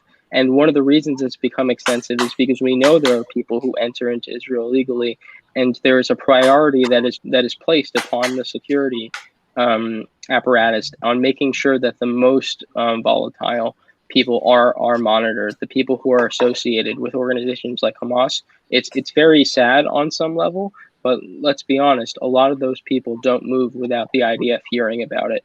So the idea that one of those people, like for example, Hamas-affiliated person who lives in Hebron, could enter Israel legally, that's insanely unlikely because of the fact that they are monitored both by Israel and by the PA. Because of the security apparatus that's been created to remedy that. I agree with you to an extent. I would say that the surveillance state we created does allow us to keep tabs on the most dangerous, but the idea that the wall itself is really what's kept us safe. So, for example, if we were to take down the wall, it's a combination. I think it's a combination between those two things converging. It's the wall plus that apparatus. We should take down the walls. I think we should ease up the. I don't know if we need to rip down the wall tomorrow, but we should definitely ease up checkpoints. But I hear you. Bring down the wall, Mr. Gorbachev. Bring down this wall. And what about bring down the wall? It's our land. Can Kaylon and I finish this conversation quickly? Because I think we can come to an agreement on some level. And I honestly, I have nothing against Israel or Jewish people. I want peace for every people, any religion. I honestly don't pick a side. We're all human beings that live on earth. When you die, they're not going to, where did you come from? This state, that state. I lived on earth. For all I know, there's other people in this atmosphere out here. I mean, we're just one people in the same planet. And I just think I would hate to grow up if I was born a Palestinian living under a curfew, military outside my door. I'm a child growing up there. I couldn't even imagine that. Okay. And I'm saying in 2021, it's kind of weird. Wait, can I make my point? Do you have money to leave? Do you have do they have means? Me and Shin probably both support paying them to help them leave, to be honest. But they can also leave to Jordan or Egypt. They'll take them in. But I mean, they could say the same to you. You could leave and let us live here. Yeah, but it's our land. But who's okay, Kaylon, you're making it seem so one-sided. You can't use religion for things. Isn't it terrorism using religion to take? Yeah, I don't know. I don't use religion. I don't use religion. I have the fact that it's only one country. No, Shin, we don't have to go there. They don't believe in the Torah. God says this is your land, but did God ever say, come here and kill anybody that's here, destroy their house, and you can have it? The single worst way, too, right? The single worst way to convince a non-Jew is to invoke the Torah. That's the single worst argument you can make to someone who doesn't believe in the Torah. Don't invoke the Torah to make your argument if you're speaking. I don't need to convince a non-Jew. This is our land. I'm saying, but kill whoever's there to take that. If I could respond to Kay, I think. Oh, sorry. Let's P-ball. What do you have to say? Sorry. Sorry. Like, does the Bible say something about Jews should return to Eretz Israel? And you see, because I don't think. Yes, it does. But does it say kill? Does it say kill who's living there? Take. Nobody here is defending the. I mean, we're not going to kill anybody unless they want to kill us, and then most of the time they want to kill us, so we have to defend ourselves. Kaylon, can you just? I think you're looking at this very one-sided. All right, I'm sorry to interrupt you.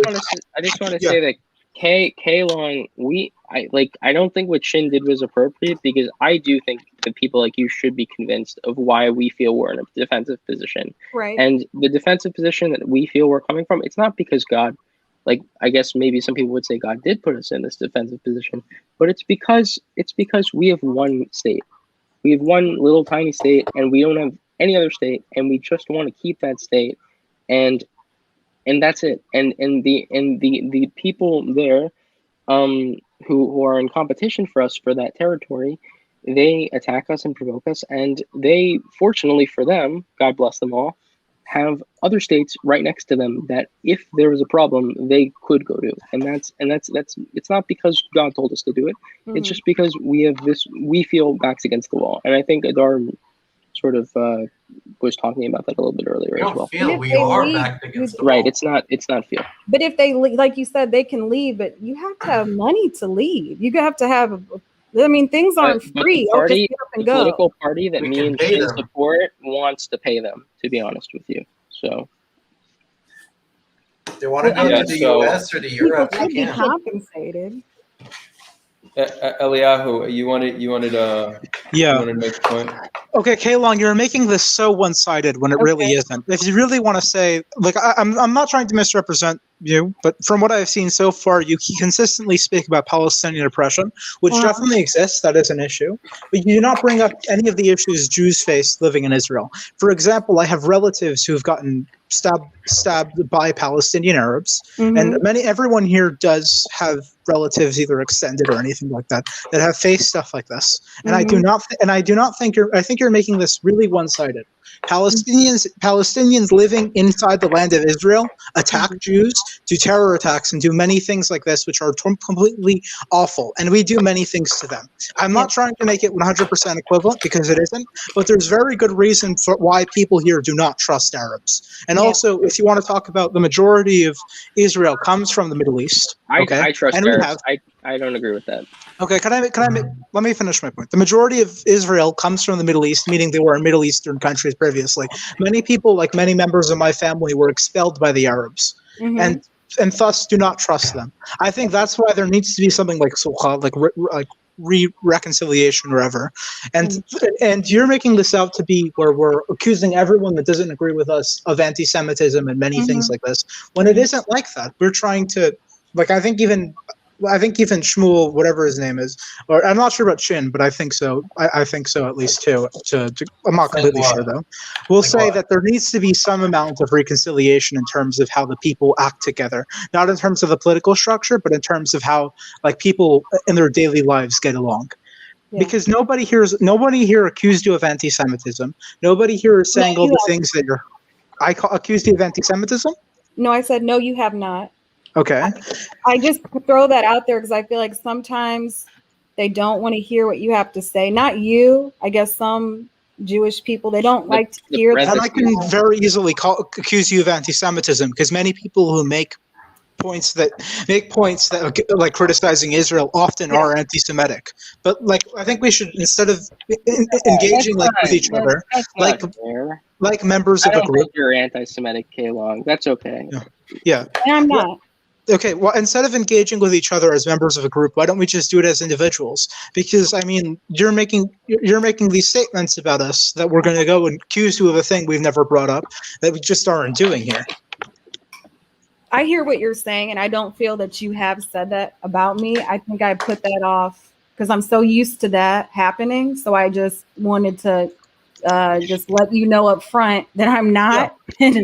We can just conversate and not even have to think about that point, because I'm not. And I don't think you've said that. And I just have a question. When you say, the Palestinians have stabbed people, have did this, have did that, is there a reason why these people are doing this to you guys? Is there a reason? Do you have an idea of why they might be mad and might be doing this? Because they want to massacre us. Because they want to massacre us. And that's why I say I trust Arabs, because they tell us to our face in the Hamas charter they want to kill all of us and take us all into the sea. Do you know why they might be? I mean, is there? We don't need to empathize with the people that wants to murder us. Because they want the world khalifa. And they want the whole land. They want exactly what happened to my relatives. The whole land. In the original war in 1948, they wanted the entire land. That's how this started. And I'm sorry to tell you this, but you can. There's a great YouTuber. His name is Corey Schulster, and he's a pretty liberal guy. He's a pretty left-wing guy, and he goes to Palestinian cities, even sometimes not the most conservative like Hebron, but even in Ramallah, even in Bethlehem's a more liberal Palestinian city in comparison to Jenin. And he asked them, how do you feel like once you get your territory, what are you going to do after that? Like, what's the end goal here? And they say, well, we want all of Palestine. They want all of it. So yeah, real quick, you should because say that. Corey Gill Schuster, I love. He's a great guy. His videos are Me awesome. too. But that's just an anecdote. And it's very hard to know from polling. But we do have some polling that shows that the whole idea is they want to kill us and throw us out is a gross generalization, right? And we would not accept a gross generalization of our people had it been done that way. So yeah, that's true. There are some amount of Palestinians, probably I more haven't than. seen a But I have a poll. question haven't for seen you. a poll that wasn't Wait, majority. So it depends. So we could share polls, but if you look at like what Palestinians say in terms of solutions, you have something like 40% support a two-state solution. Okay. Now some would argue and say, okay, that's the minority. True. Some would argue. No, Adar, that's a goal, so they can have the final. No, end goal of I know. liberating the whole I was going to territory. say that. I'm trying to break this down as fair and honest as possible. Some would say out of that 40% that want a two-state solution, they just see that as one step towards having the entire land.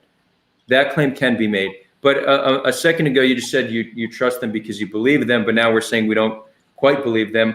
I'm just saying. No, I believe that they want to have the two-state solution so they can have the entire land afterwards.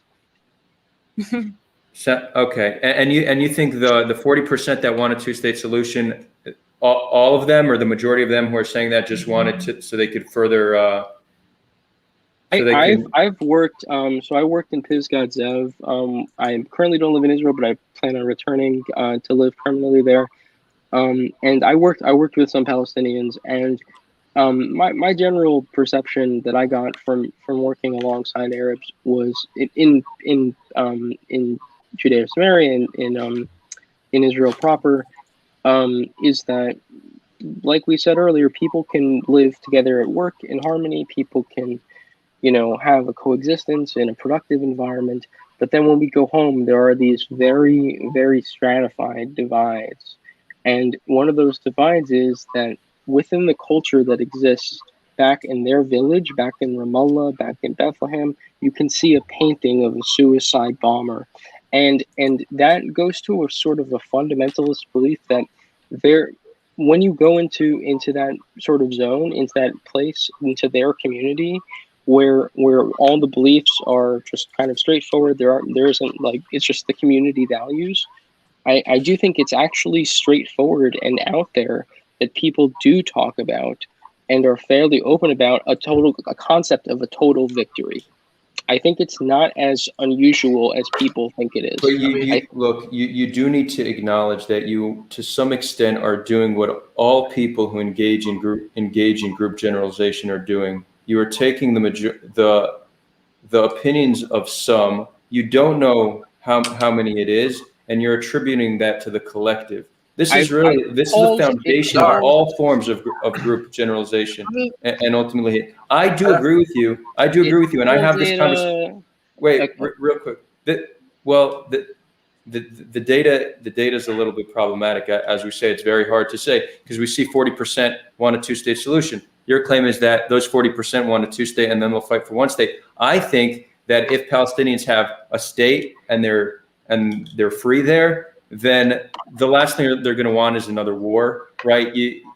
Right now, they're in a place of oppression. They're in a place of weakness. They're humiliated. So they say they're going to fight till then. The second they're living well, it's people living well generally don't want to then engage in a war with the stronger enemy. So again, you're using anecdotes and feeling in order to attribute a certain characteristic to the majority of the population. We can't engage like that. How much of a generalization is it, though? You can look at the I generally think if you look at the stats, it supports my belief. I mean, I'd like to see stats, and if there's data. To me, the election alone, the fact that they voted for Hamas is a plebiscite. To show general behavior. People. So this is a common misconception. And you'll see this all the time in the left-right divide. People say the only reason you would support Trump is if you're a racist, right? You think that your opposition is voting for someone for the reasons that you dislike that opposition, but that's not why they're voting. So most Trump supporters did not support Trump because he's racist and they like the fact that he's racist. They like the other aspects of him. So I don't think he's racist. What? I don't think that Trump is a racist. Right. No, but this is the common claim. He has rhetoric that's certainly xenophobic. Okay, will you concede that? That's fair. Okay, Yeah. fine. So people then conclude that the only reason you would vote for Trump is because you yourself are xenophobic or racist. This was very common. That's not true. So supporting Hamas does not mean you want to genocide all Israelis. I understand why many Israelis feel like that, but there's many other reasons for why they support Hamas. And if you look at in Gaza, it was really because they provided them with better economic benefits than the PA. Like there's a lot of other reasons, and engaging with Palestinians give us this understanding. Wait. Most of us are affected by what's happening in the West Bank and the occupation and what's happening in Gaza about the rockets and how Hamas is brainwashing the Gazans. You see, but like it's everything is about the occupation. You see, and about it's like that's what is it? What is it about? The occupation. Do the Palestinians have an Palestine is army? What? Do the Palestinians even have an army? They have the PA security force. PA does. They have all their jihadist groups. That's what I was going to say. Maybe they rely on Hamas as some type of army for them because they don't have anything. Yeah, I would say they feel like they have more than enough armies. I tell you, they have more than enough militias. They got like 20. They have more than enough terrorist groups. There's more than enough. I think they have what you could call a well-regulated militia. Okay. But I'm not saying they need one. I'm just curious. You're probably more educated on it than me. Okay, can I have a quick conversation with you, Caleb? Well-regulated and wait, real quick. I just want to make one last point because I think what Shmuel and Shin are saying, it's such a common view, and we need to understand it and also understand where it comes from. So I'm not entirely dismissing what you two are saying. It's not uncommon to hear Palestinians and whoever's doing, like I do a clubhouse session once a week. It's an all too common opinion. I'm not convinced it's the majority, and I'm not convinced under better living conditions that those opinions wouldn't change very quickly, because often our beliefs are a result of our environment, and currently Palestinians have a quite shitty environment. Living under another nation's military takes a large psychological toll on them, which affects their views.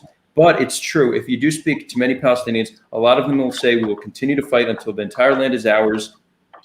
We will kick all the Jews out. We will kill them. This is not uncommon. It's all too common. That's true. And I'm going to say this to any Palestinian listening. This rhetoric strengthens the rhetoric you're hearing now that you don't like. If you don't like when people like Shin and Shmuel, when they're saying this land's ours, we can't trust them, they want to kill us, their narrative has legitimacy because you're calling for Israel's destruction. Okay, so nothing strengthens this rhetoric that might make you uncomfortable more than the rhetoric that fuels it. And same goes for the other side. People who are saying there is no Palestine, it's all our land, and that fuels the radicals on those sides. So I want to put it out there. The hardliners, the extremists on both sides are fuel to each other's fire. And if you don't like this rhetoric on the other side, then don't use it on your side. Come to the middle, meet us for a sulha. We're doing it. Let's do this, family. I agree. If you allow somebody to have a better life, what you're saying, I don't think that they would want to, let's just go keep fighting. People could be more into their own lives, their own kids, their own everyday fun. And most of us all want the same thing in life. We want to have a home. We want to take care of our family. We want to have a good life. If you give that to somebody, so much of their perspective and their mind could change. It's just when you allow somebody to just that positivity and allowing them to just pretty much what you said. I do think giving a two-state solution would be great. And I do think that more people, if they had that, they would love to hold on to that and they wouldn't want to keep fighting. And maybe right now when they're so mad, they don't have anything at all. They're willing to fight. They're willing to die. You don't have anything, you'll risk it all. But when you have something to live for, you're not going to give that up. You're not going to, you're going to want to prosper. You're going to want your kids to live good lives. A two-state solution is a good solution. It's not bad. So guys, listen, Eliyahu, it will be your turn. It's just we're getting on 3.5 hours. Damn, that escalated. Everyone's gonna have one more opportunity to go around, share some final thoughts. If we want, we do have a Discord community. We can have an after party in the lounge there. So final thoughts and then continuing in Discord. Eliyahu, all you. Okay, what I mean is just a lot of what you're saying is pretty like pointless platitudes from what I understand. Like I don't mean to the Middle Eastern politics are a lot more complex than just saying, yes, everyone wants to have a home and live in peace. If it was as simple as that, then Palestinians would just move to Europe or the US, which they've had many opportunities to do. There's a lot of people, like, and you look at, for example, Israelis, I mean, like a very good portion of them are coming from relatively richer and safer countries like the United States and Europe and coming to Israel because they feel connected to the land. Most people aren't these like at least in non-collectivist societies, from what I understand, aren't these like individualistic people that just simply want material conditions. That's not how people just generally operate. People feel connected to their land. People feel connected to these ideologies and all these things. And it's a lot more complex than you're making it out to be. The next point I want to make is just that you managed to somehow minimize Israeli struggles in this conflict while always putting Palestinian struggles on another pedestal. I'm not necessarily even claiming that, for example, Israelis deal with the same amount of oppression in their daily life that Palestinians do. I mean, like, it depends on the region which they live. It's a bit complicated with that, but I'm not making that claim. My claim is whenever someone brings up here, like somehow that they have families that died in terror attacks or having these issues when they were in different countries before they came to Israel, you seem to always minimize it. But whenever talking about Palestinians, you always seem to put it on this different pedestal. I mean, like, shouldn't you criticize, like, why should Israelis have to feel like they have to empathize with people that, from what you said, we should have empathy for the people that are trying to kill us. Like, when someone's running at you with a knife, should you say, "How are you feeling today? Did your mother make you breakfast? Come sit down." Like, that's not how that works.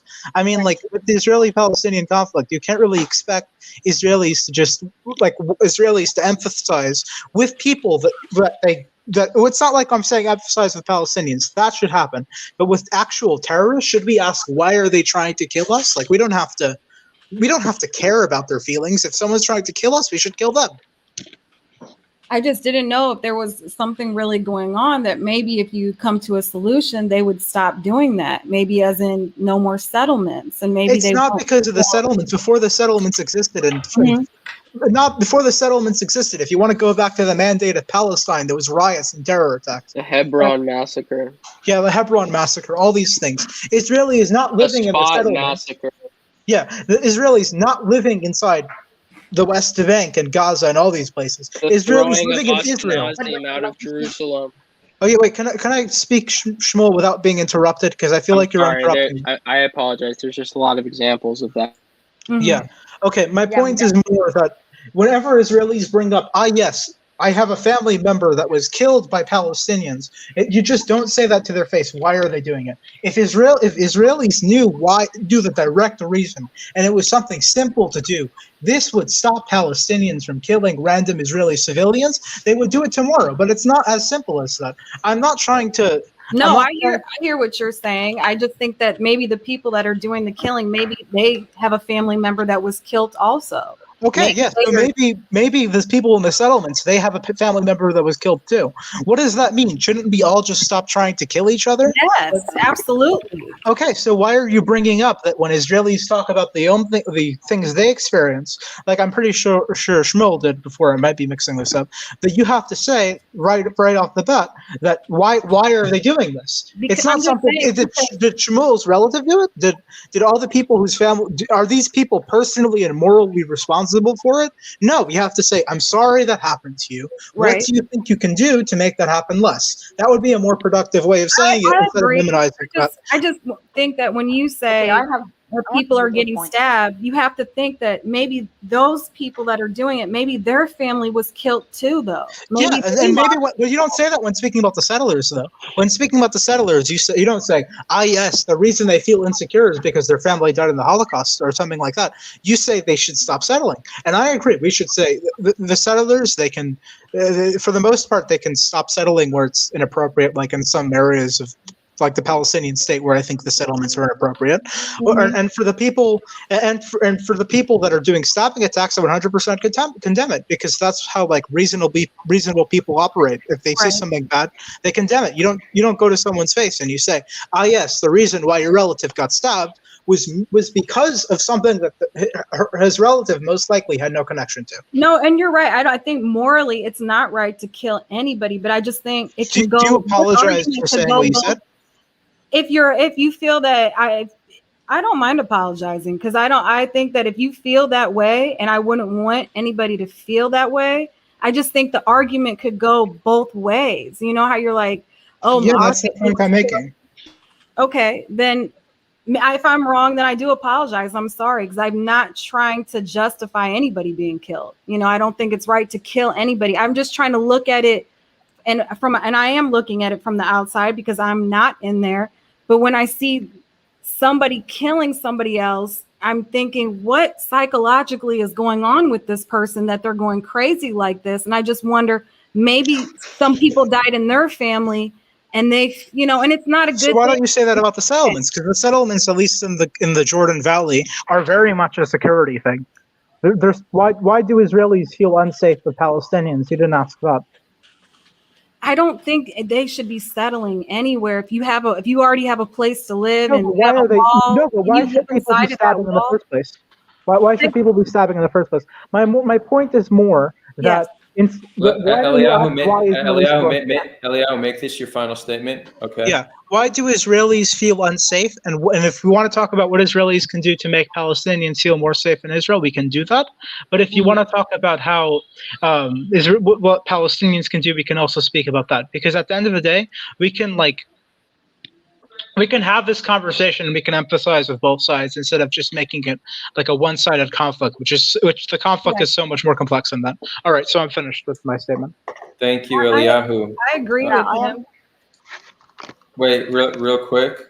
Kaylong, you want to take your final statement now? Yeah, no, I agree with that. I think that there shouldn't be a blaming to one side or this person. Like you said, if somebody was killed or stabbed, it shouldn't be what I was saying if you had taken it that way. And I think that just any way that you could bring more peace to the Palestinians will bring peace to you. It's just positivity. When you fight negativity with positivity, it's the only right thing to do. Instead of sending the army, send the Red Cross, send some food, send some, can you do something different instead of military wise? I mean, you've been doing the military thing for a long time now, and it's the same arguments. It's the same everything. And Israelis should be able to live in peace, and Palestinians should be able to live in peace. And I think having two states, it wouldn't be a bad thing, but it's just me looking on the outside. So I'm no special person to say anything. I just think peace is always good for everybody, and that's all I was going to say. And I appreciate the conversation with everybody on here. And I enjoy hearing your side also, even if we don't 100% agree. Thank you, Kaylong. I appreciate you coming on and taking stances against the majority. It's courageous. So I appreciate that. We're going to move it to, we have someone who just joined the stream. We're going to give them an opening statement and a final statement, both in one. Welcome. Is this Siv, I'm guessing? Siv, you messaged me. Siv, take your shot. Opening statement and your closing statement. Then we're going to do Shin, Peeball, Shmuel. Well, first of all, I want to say that honestly, I'm a bit disappointed with how this turned out. I thought Sulha was about non-confrontational debate, and reaching a common ground. But honestly, what it sounds like right now is three hardcore Zionists spewing the classic ultra-Zionist arguments. An ultra-Zionist? Honestly, sorry? I don't think one can classify me as an ultra-Zionist. Yeah, you seem like an ultra Zionist. Well, I can define it for you if you like. I can define it for you. It's basically when you is other people for your own benefit. That's basically it. Thank you. Can I ask your name? Yeah, it's about you. No, can I ask your name? Yeah, it's about you. It's about your narrative. Wait, your name is, it's about you? No, I'm asking what's your name. I want to your- address you. Anyways, thank you for sharing. A little bit about what's going on here. Maybe you're having connection issues. Are you trying to speak? History, right? It's not about you're having connection issues. Can you just kick him because he like? Yeah, it's about you. I'm sorry, bro. I do appreciate it, but you're gonna need to come back with better connection. So, look, I can understand why someone would see what's going on here and be disappointed. They think that there's been a lot of extreme positions tonight. Firstly, for those just joining us, this started as just a regular great debate. Me and two participants, Halsey and Younes. They both left. We decided to mix it up and invite the audience to hop on. And here we go. So I can't screen. When I do it this way, I can't screen people ahead of time. But I don't regret bringing anybody on here. And I'll tell you why. What is being described as an ultra-Zionist, their perspectives are not uncommon in Israel. Not only they're not uncommon, but they're growing in popularity. If you think that the solution to a growing idea is to ignore it or shun it, and that somehow solves it, especially if that's a group of people that have power, well, then I'm sorry, but you're mistaken. We address ideas we don't like head on. We do not ignore them. Sulha, yeah, we are all about reconciliation. And I recognize that some views seem to be anti-reconciliation, 100%. But we cannot build a peaceful future on this land if we do not engage with popular opinions. We need to understand what they are and where they come from. I think the people here who have been described as ultra-Zionists, and while we have strong disagreements, clearly, between me and what many of them have said, it's very important to understand what they're saying and why they're saying it and how they're led to this conclusion. If you have any hope to change the situation on this land, you need to understand what the people think. So no, there's no regret and no shame in doing what we're doing. We're going to continue to do stuff like this. With that, we are going to give it to Shin. Adar, if I can start, say this debate really changed me. So I already became a member of Hadash. You know, There you go. I'm not actually a Kahanist. Are you not? Have you been trolling the whole time? Yeah, I am actually a communist. I'm a member of Hadash, of the Communist Party. Amazing. This is glorious. Amazing. You're gonna have to take that keep off. Nah, I'm still religious in a lot of ways. I'm Sephardic, actually. Why didn't you take this opportunity to share some communist? Listen, bro. Hold on. First of all, major credit. Stalin's not gonna head calendar with your keepa. Major credit for being able to hold an act together for so long on views that you don't agree with.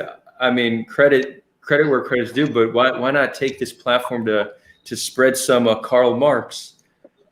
I mean, first of all, I was a Kahanist when I was younger. and I'm talking like when I was 13, 14, I was a member of the Jewish Homes Youth. I was really swayed by Naftali Bennett's rhetoric, and later Batzal Smotrich. Gradually became communist after I joined. Acting. You're still acting. It's just more the act. But I didn't use the platform because I thought it'd be fun to maybe try getting into the mind of the other side and presenting it here. I didn't know we'd have so many ultra-Zionists or Zionists in general. Like you said, the views that Eliyahu and Shmuel bring up, they're not very uncommon. And neither of the views that my Pretend Act really gave they're not uncommon in Israel. I think that's a lot more important than talking about my little movement. As important as it is for the Arab Jewish cooperation that exists in this country.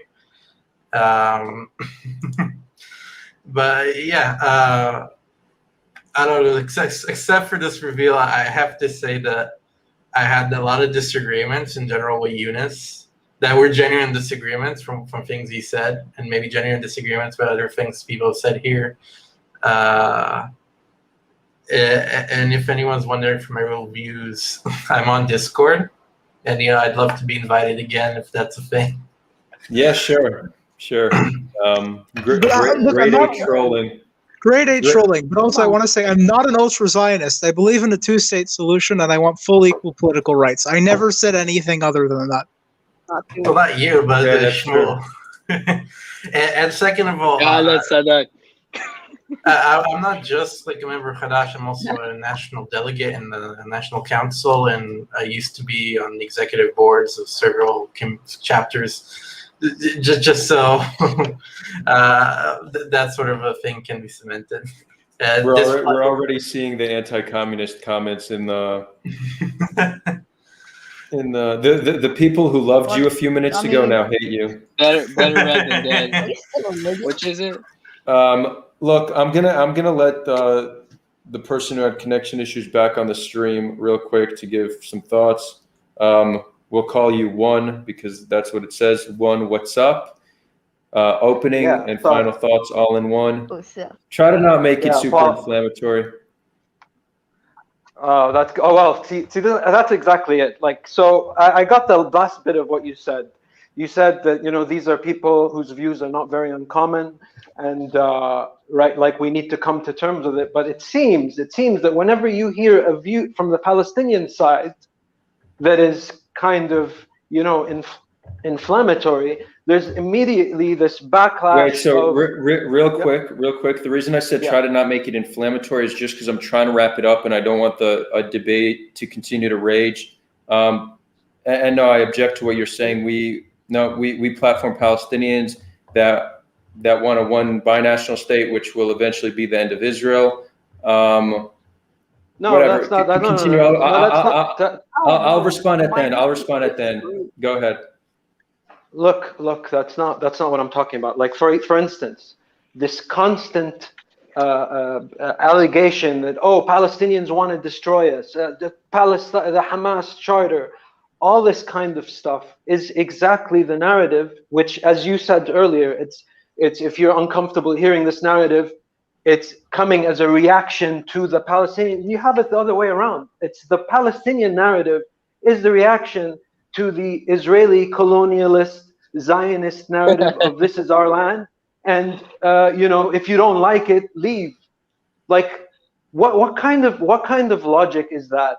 If you don't like it, leave, right? And I'm frankly quite surprised that on this platform you allow people to say that, because it's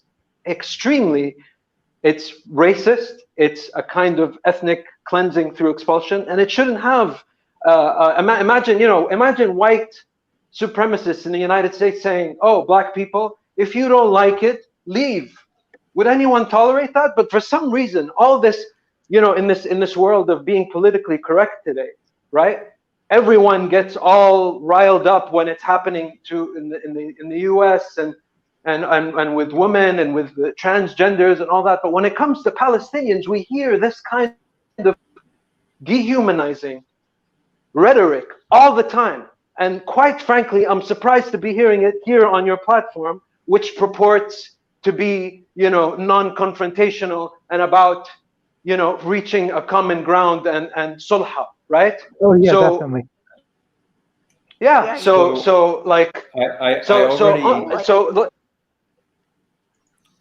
I think he already addressed all this. No, I did address it. Maybe you didn't hear, but yeah, finish up. You can continue. Look, I'm saying that whatever narrative that you believe in about being victimized, about believing that people want to destroy you and whatever, that exists in your mind and has nothing to do with the reality on the ground. The reality on the ground is the recent events that you're seeing in Jerusalem. It's the settlements. It's all over the video and all over the internet, right? That's the reality on the ground, which you turn a blind eye to, because you're completely deluded in this belief of, this is our land, these people don't belong here, they're Jordanians, they should go to Jordan, they should blah, blah, blah, blah, blah, right? And as long as people like you have those beliefs, as long as the majority of Israelis have those beliefs, there's never going to be any peace. There's never going to be any sulha, right? So that's my advice to you, is that you really have to give up on this idea of expanding. The idea of expanding into land that is not yours because you believe that it's yours. Thank you. And I actually, I agree with you. Your objection to what you described as ultra-Zionism, I have the same objection. I'm not going to repeat the same monologue I gave explaining why we're open to these views, but I'll say it very briefly. Opinions that are popular should not be ignored. They should be addressed. You don't change people's minds by ignoring their opinions. I'd bring on a Palestinian that says Israel doesn't have a right to exist.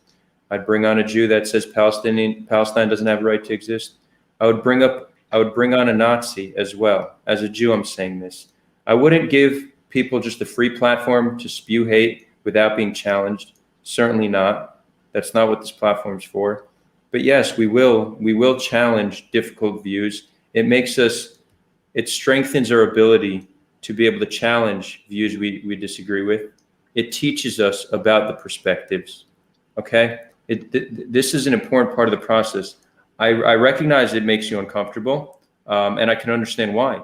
There are some things that certainly are dehumanizing, and I empathize with you. I definitely do.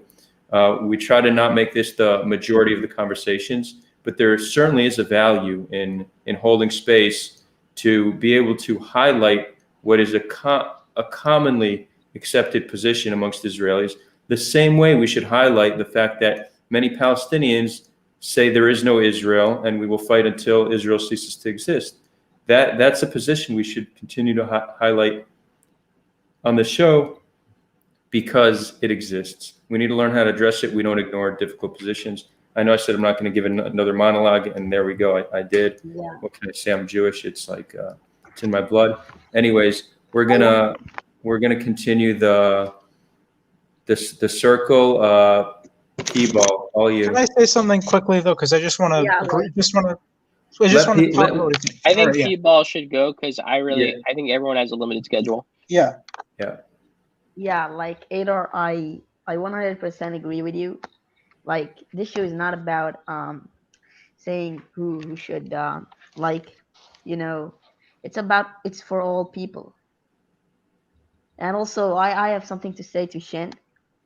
First, Shen, are you religious or not? Because I don't know, you're being a communist. I am religious in the more Sephardic traditional sense. I'm not like ultra Orthodox or Ashkenazi. You're religious for the tea? Mm-hmm. Yeah, so like if it's your land, that doesn't mean it's not other people's land, you know. Like religiously you claim that it's your land and you know like yeah, but like you shouldn't just kick other people and say, oh yeah, it's our land, so we have all the rights to it. So yeah. All right. Thank you, people, and I agree. Anyways, Who do we have? We have Shmuel, and then Eliyahu. Eliyahu, you could say something real quick, and then I'll give some final thoughts, and we'll wrap it up, closing in on 4 hours. Shmuel, all you. So the reason I joined this chat in the first place was because I actually, and I'm going to give myself a little bit too much covered here, but I kind of suspected that Shin wasn't a real Kahanist from the beginning. And the reason I suspected this, and I also, by the way, Halsey is not also like a full-fledged Kahanist, and he also disclosed this at the end. Yeah, he acknowledged that. Yeah. And here's the big blooper, which might upset some people. Neither am I. I joined this chat because I thought that Shin was not giving the best sort of presentation of certain viewpoints, particularly in regards to like religious Zionism. He was like talking about the halacha state and stuff like this. I don't think anyone voted for Naftali Bennett, and they were like, yes, halacha. Maybe Smotrich, but not Bennett. Anyway, regardless of all that, I thought there were points that he wasn't making exactly well in regards to Eliyahu. Eliyahu had these very specific points about halacha and whether or not it is permissible to remove people from the land. And I think I should really end by giving sort of a full summation of what that is and what my opinion is on it, which is that Kano's full ideology of going on the offense as a defense is something that is very controversial in Judaism. And I think Eliyahu was right to bring that up. And I appreciate that, even though I came on to challenge it, just because like you said, Adar, people should come on shows to challenge views that are different than theirs. It is no secret that Rav Shach, Rav Ovadia Yosef, almost all the major Gedolim said when it was brought to them to ask the halacha question, what matters more, keeping the land or saving lives? They said saving lives. And so Eliyahu had made a very good point, but I felt that I had to come into the chat to give a pushback on that.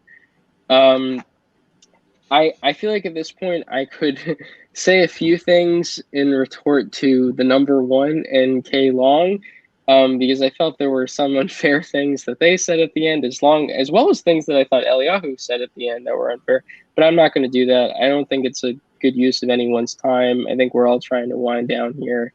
And essentially, my position is this.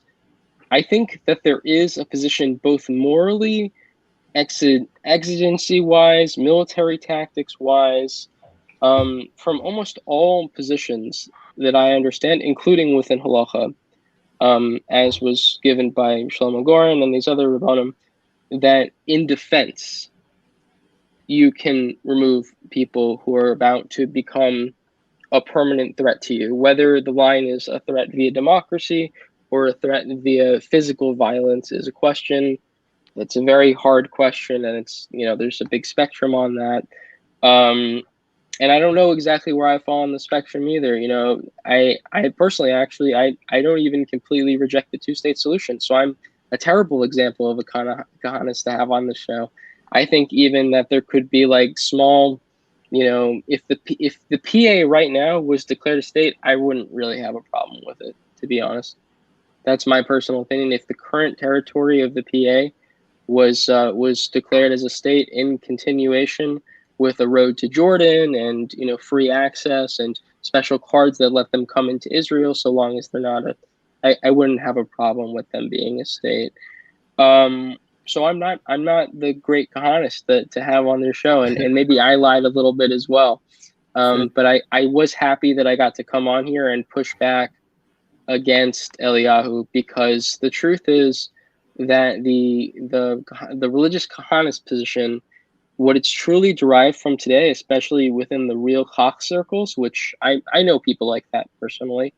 I'm sure Shin does as well. Maybe Adar has met a few of them. I think you had one on the show, actually. I actually originally said to you in a comment, you should have Yishai. as the Kahanist. You shouldn't have Halsey, because he's not a real Kahanist. He doesn't live in the land of Israel. But my just to end flat and simple, there's a spectrum here, and with the most extreme claim is we're always on the defense, and therefore we are in a defensive war. We have the right to do the extreme.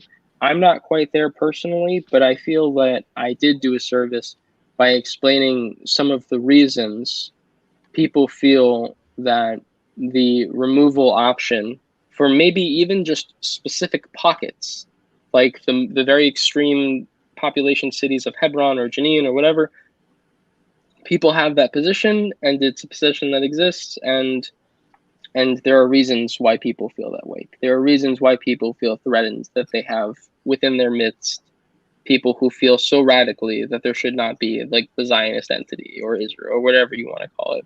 Yeah. So yeah, that's my ending statement.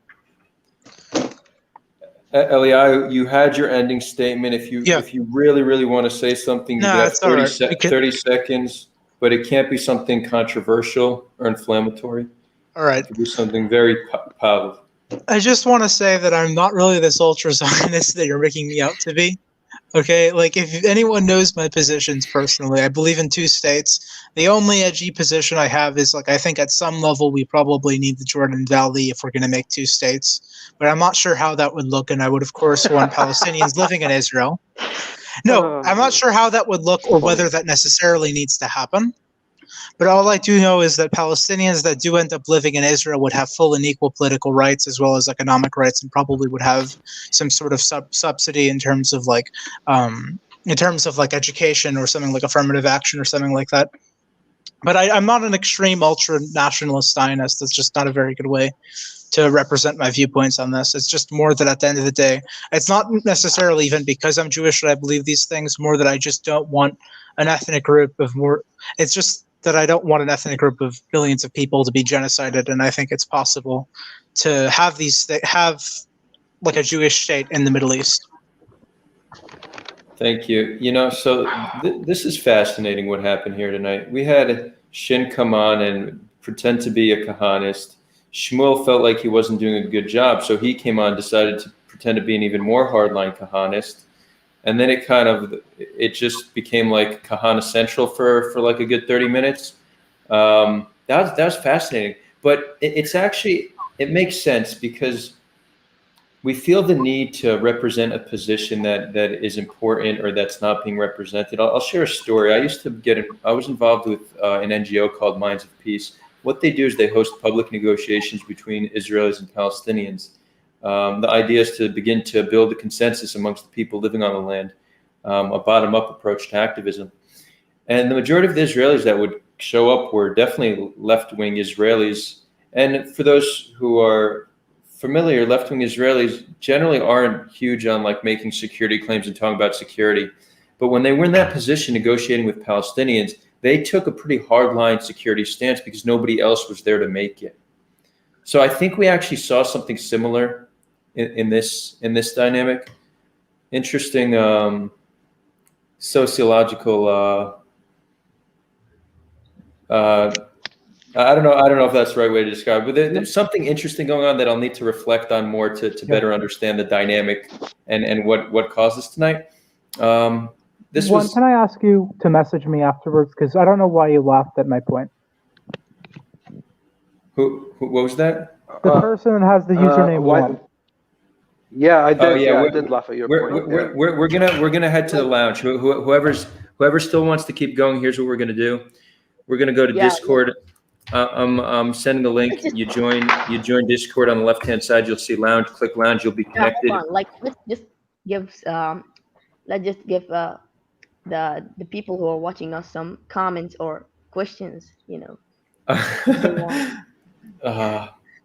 You guys want to do questions? No. We're at 3:59. We're about to hit 4 hours. Thank you, Adar. Yeah. Anyways, let's go. For sure. This is our first, our longest stream ever. The first time we did spontaneous guests. I enjoyed doing both. we'll definitely do it again. If you're new here, subscribe. We're all about reconciling. Not all the conversations are easy, as you can see. Yeah.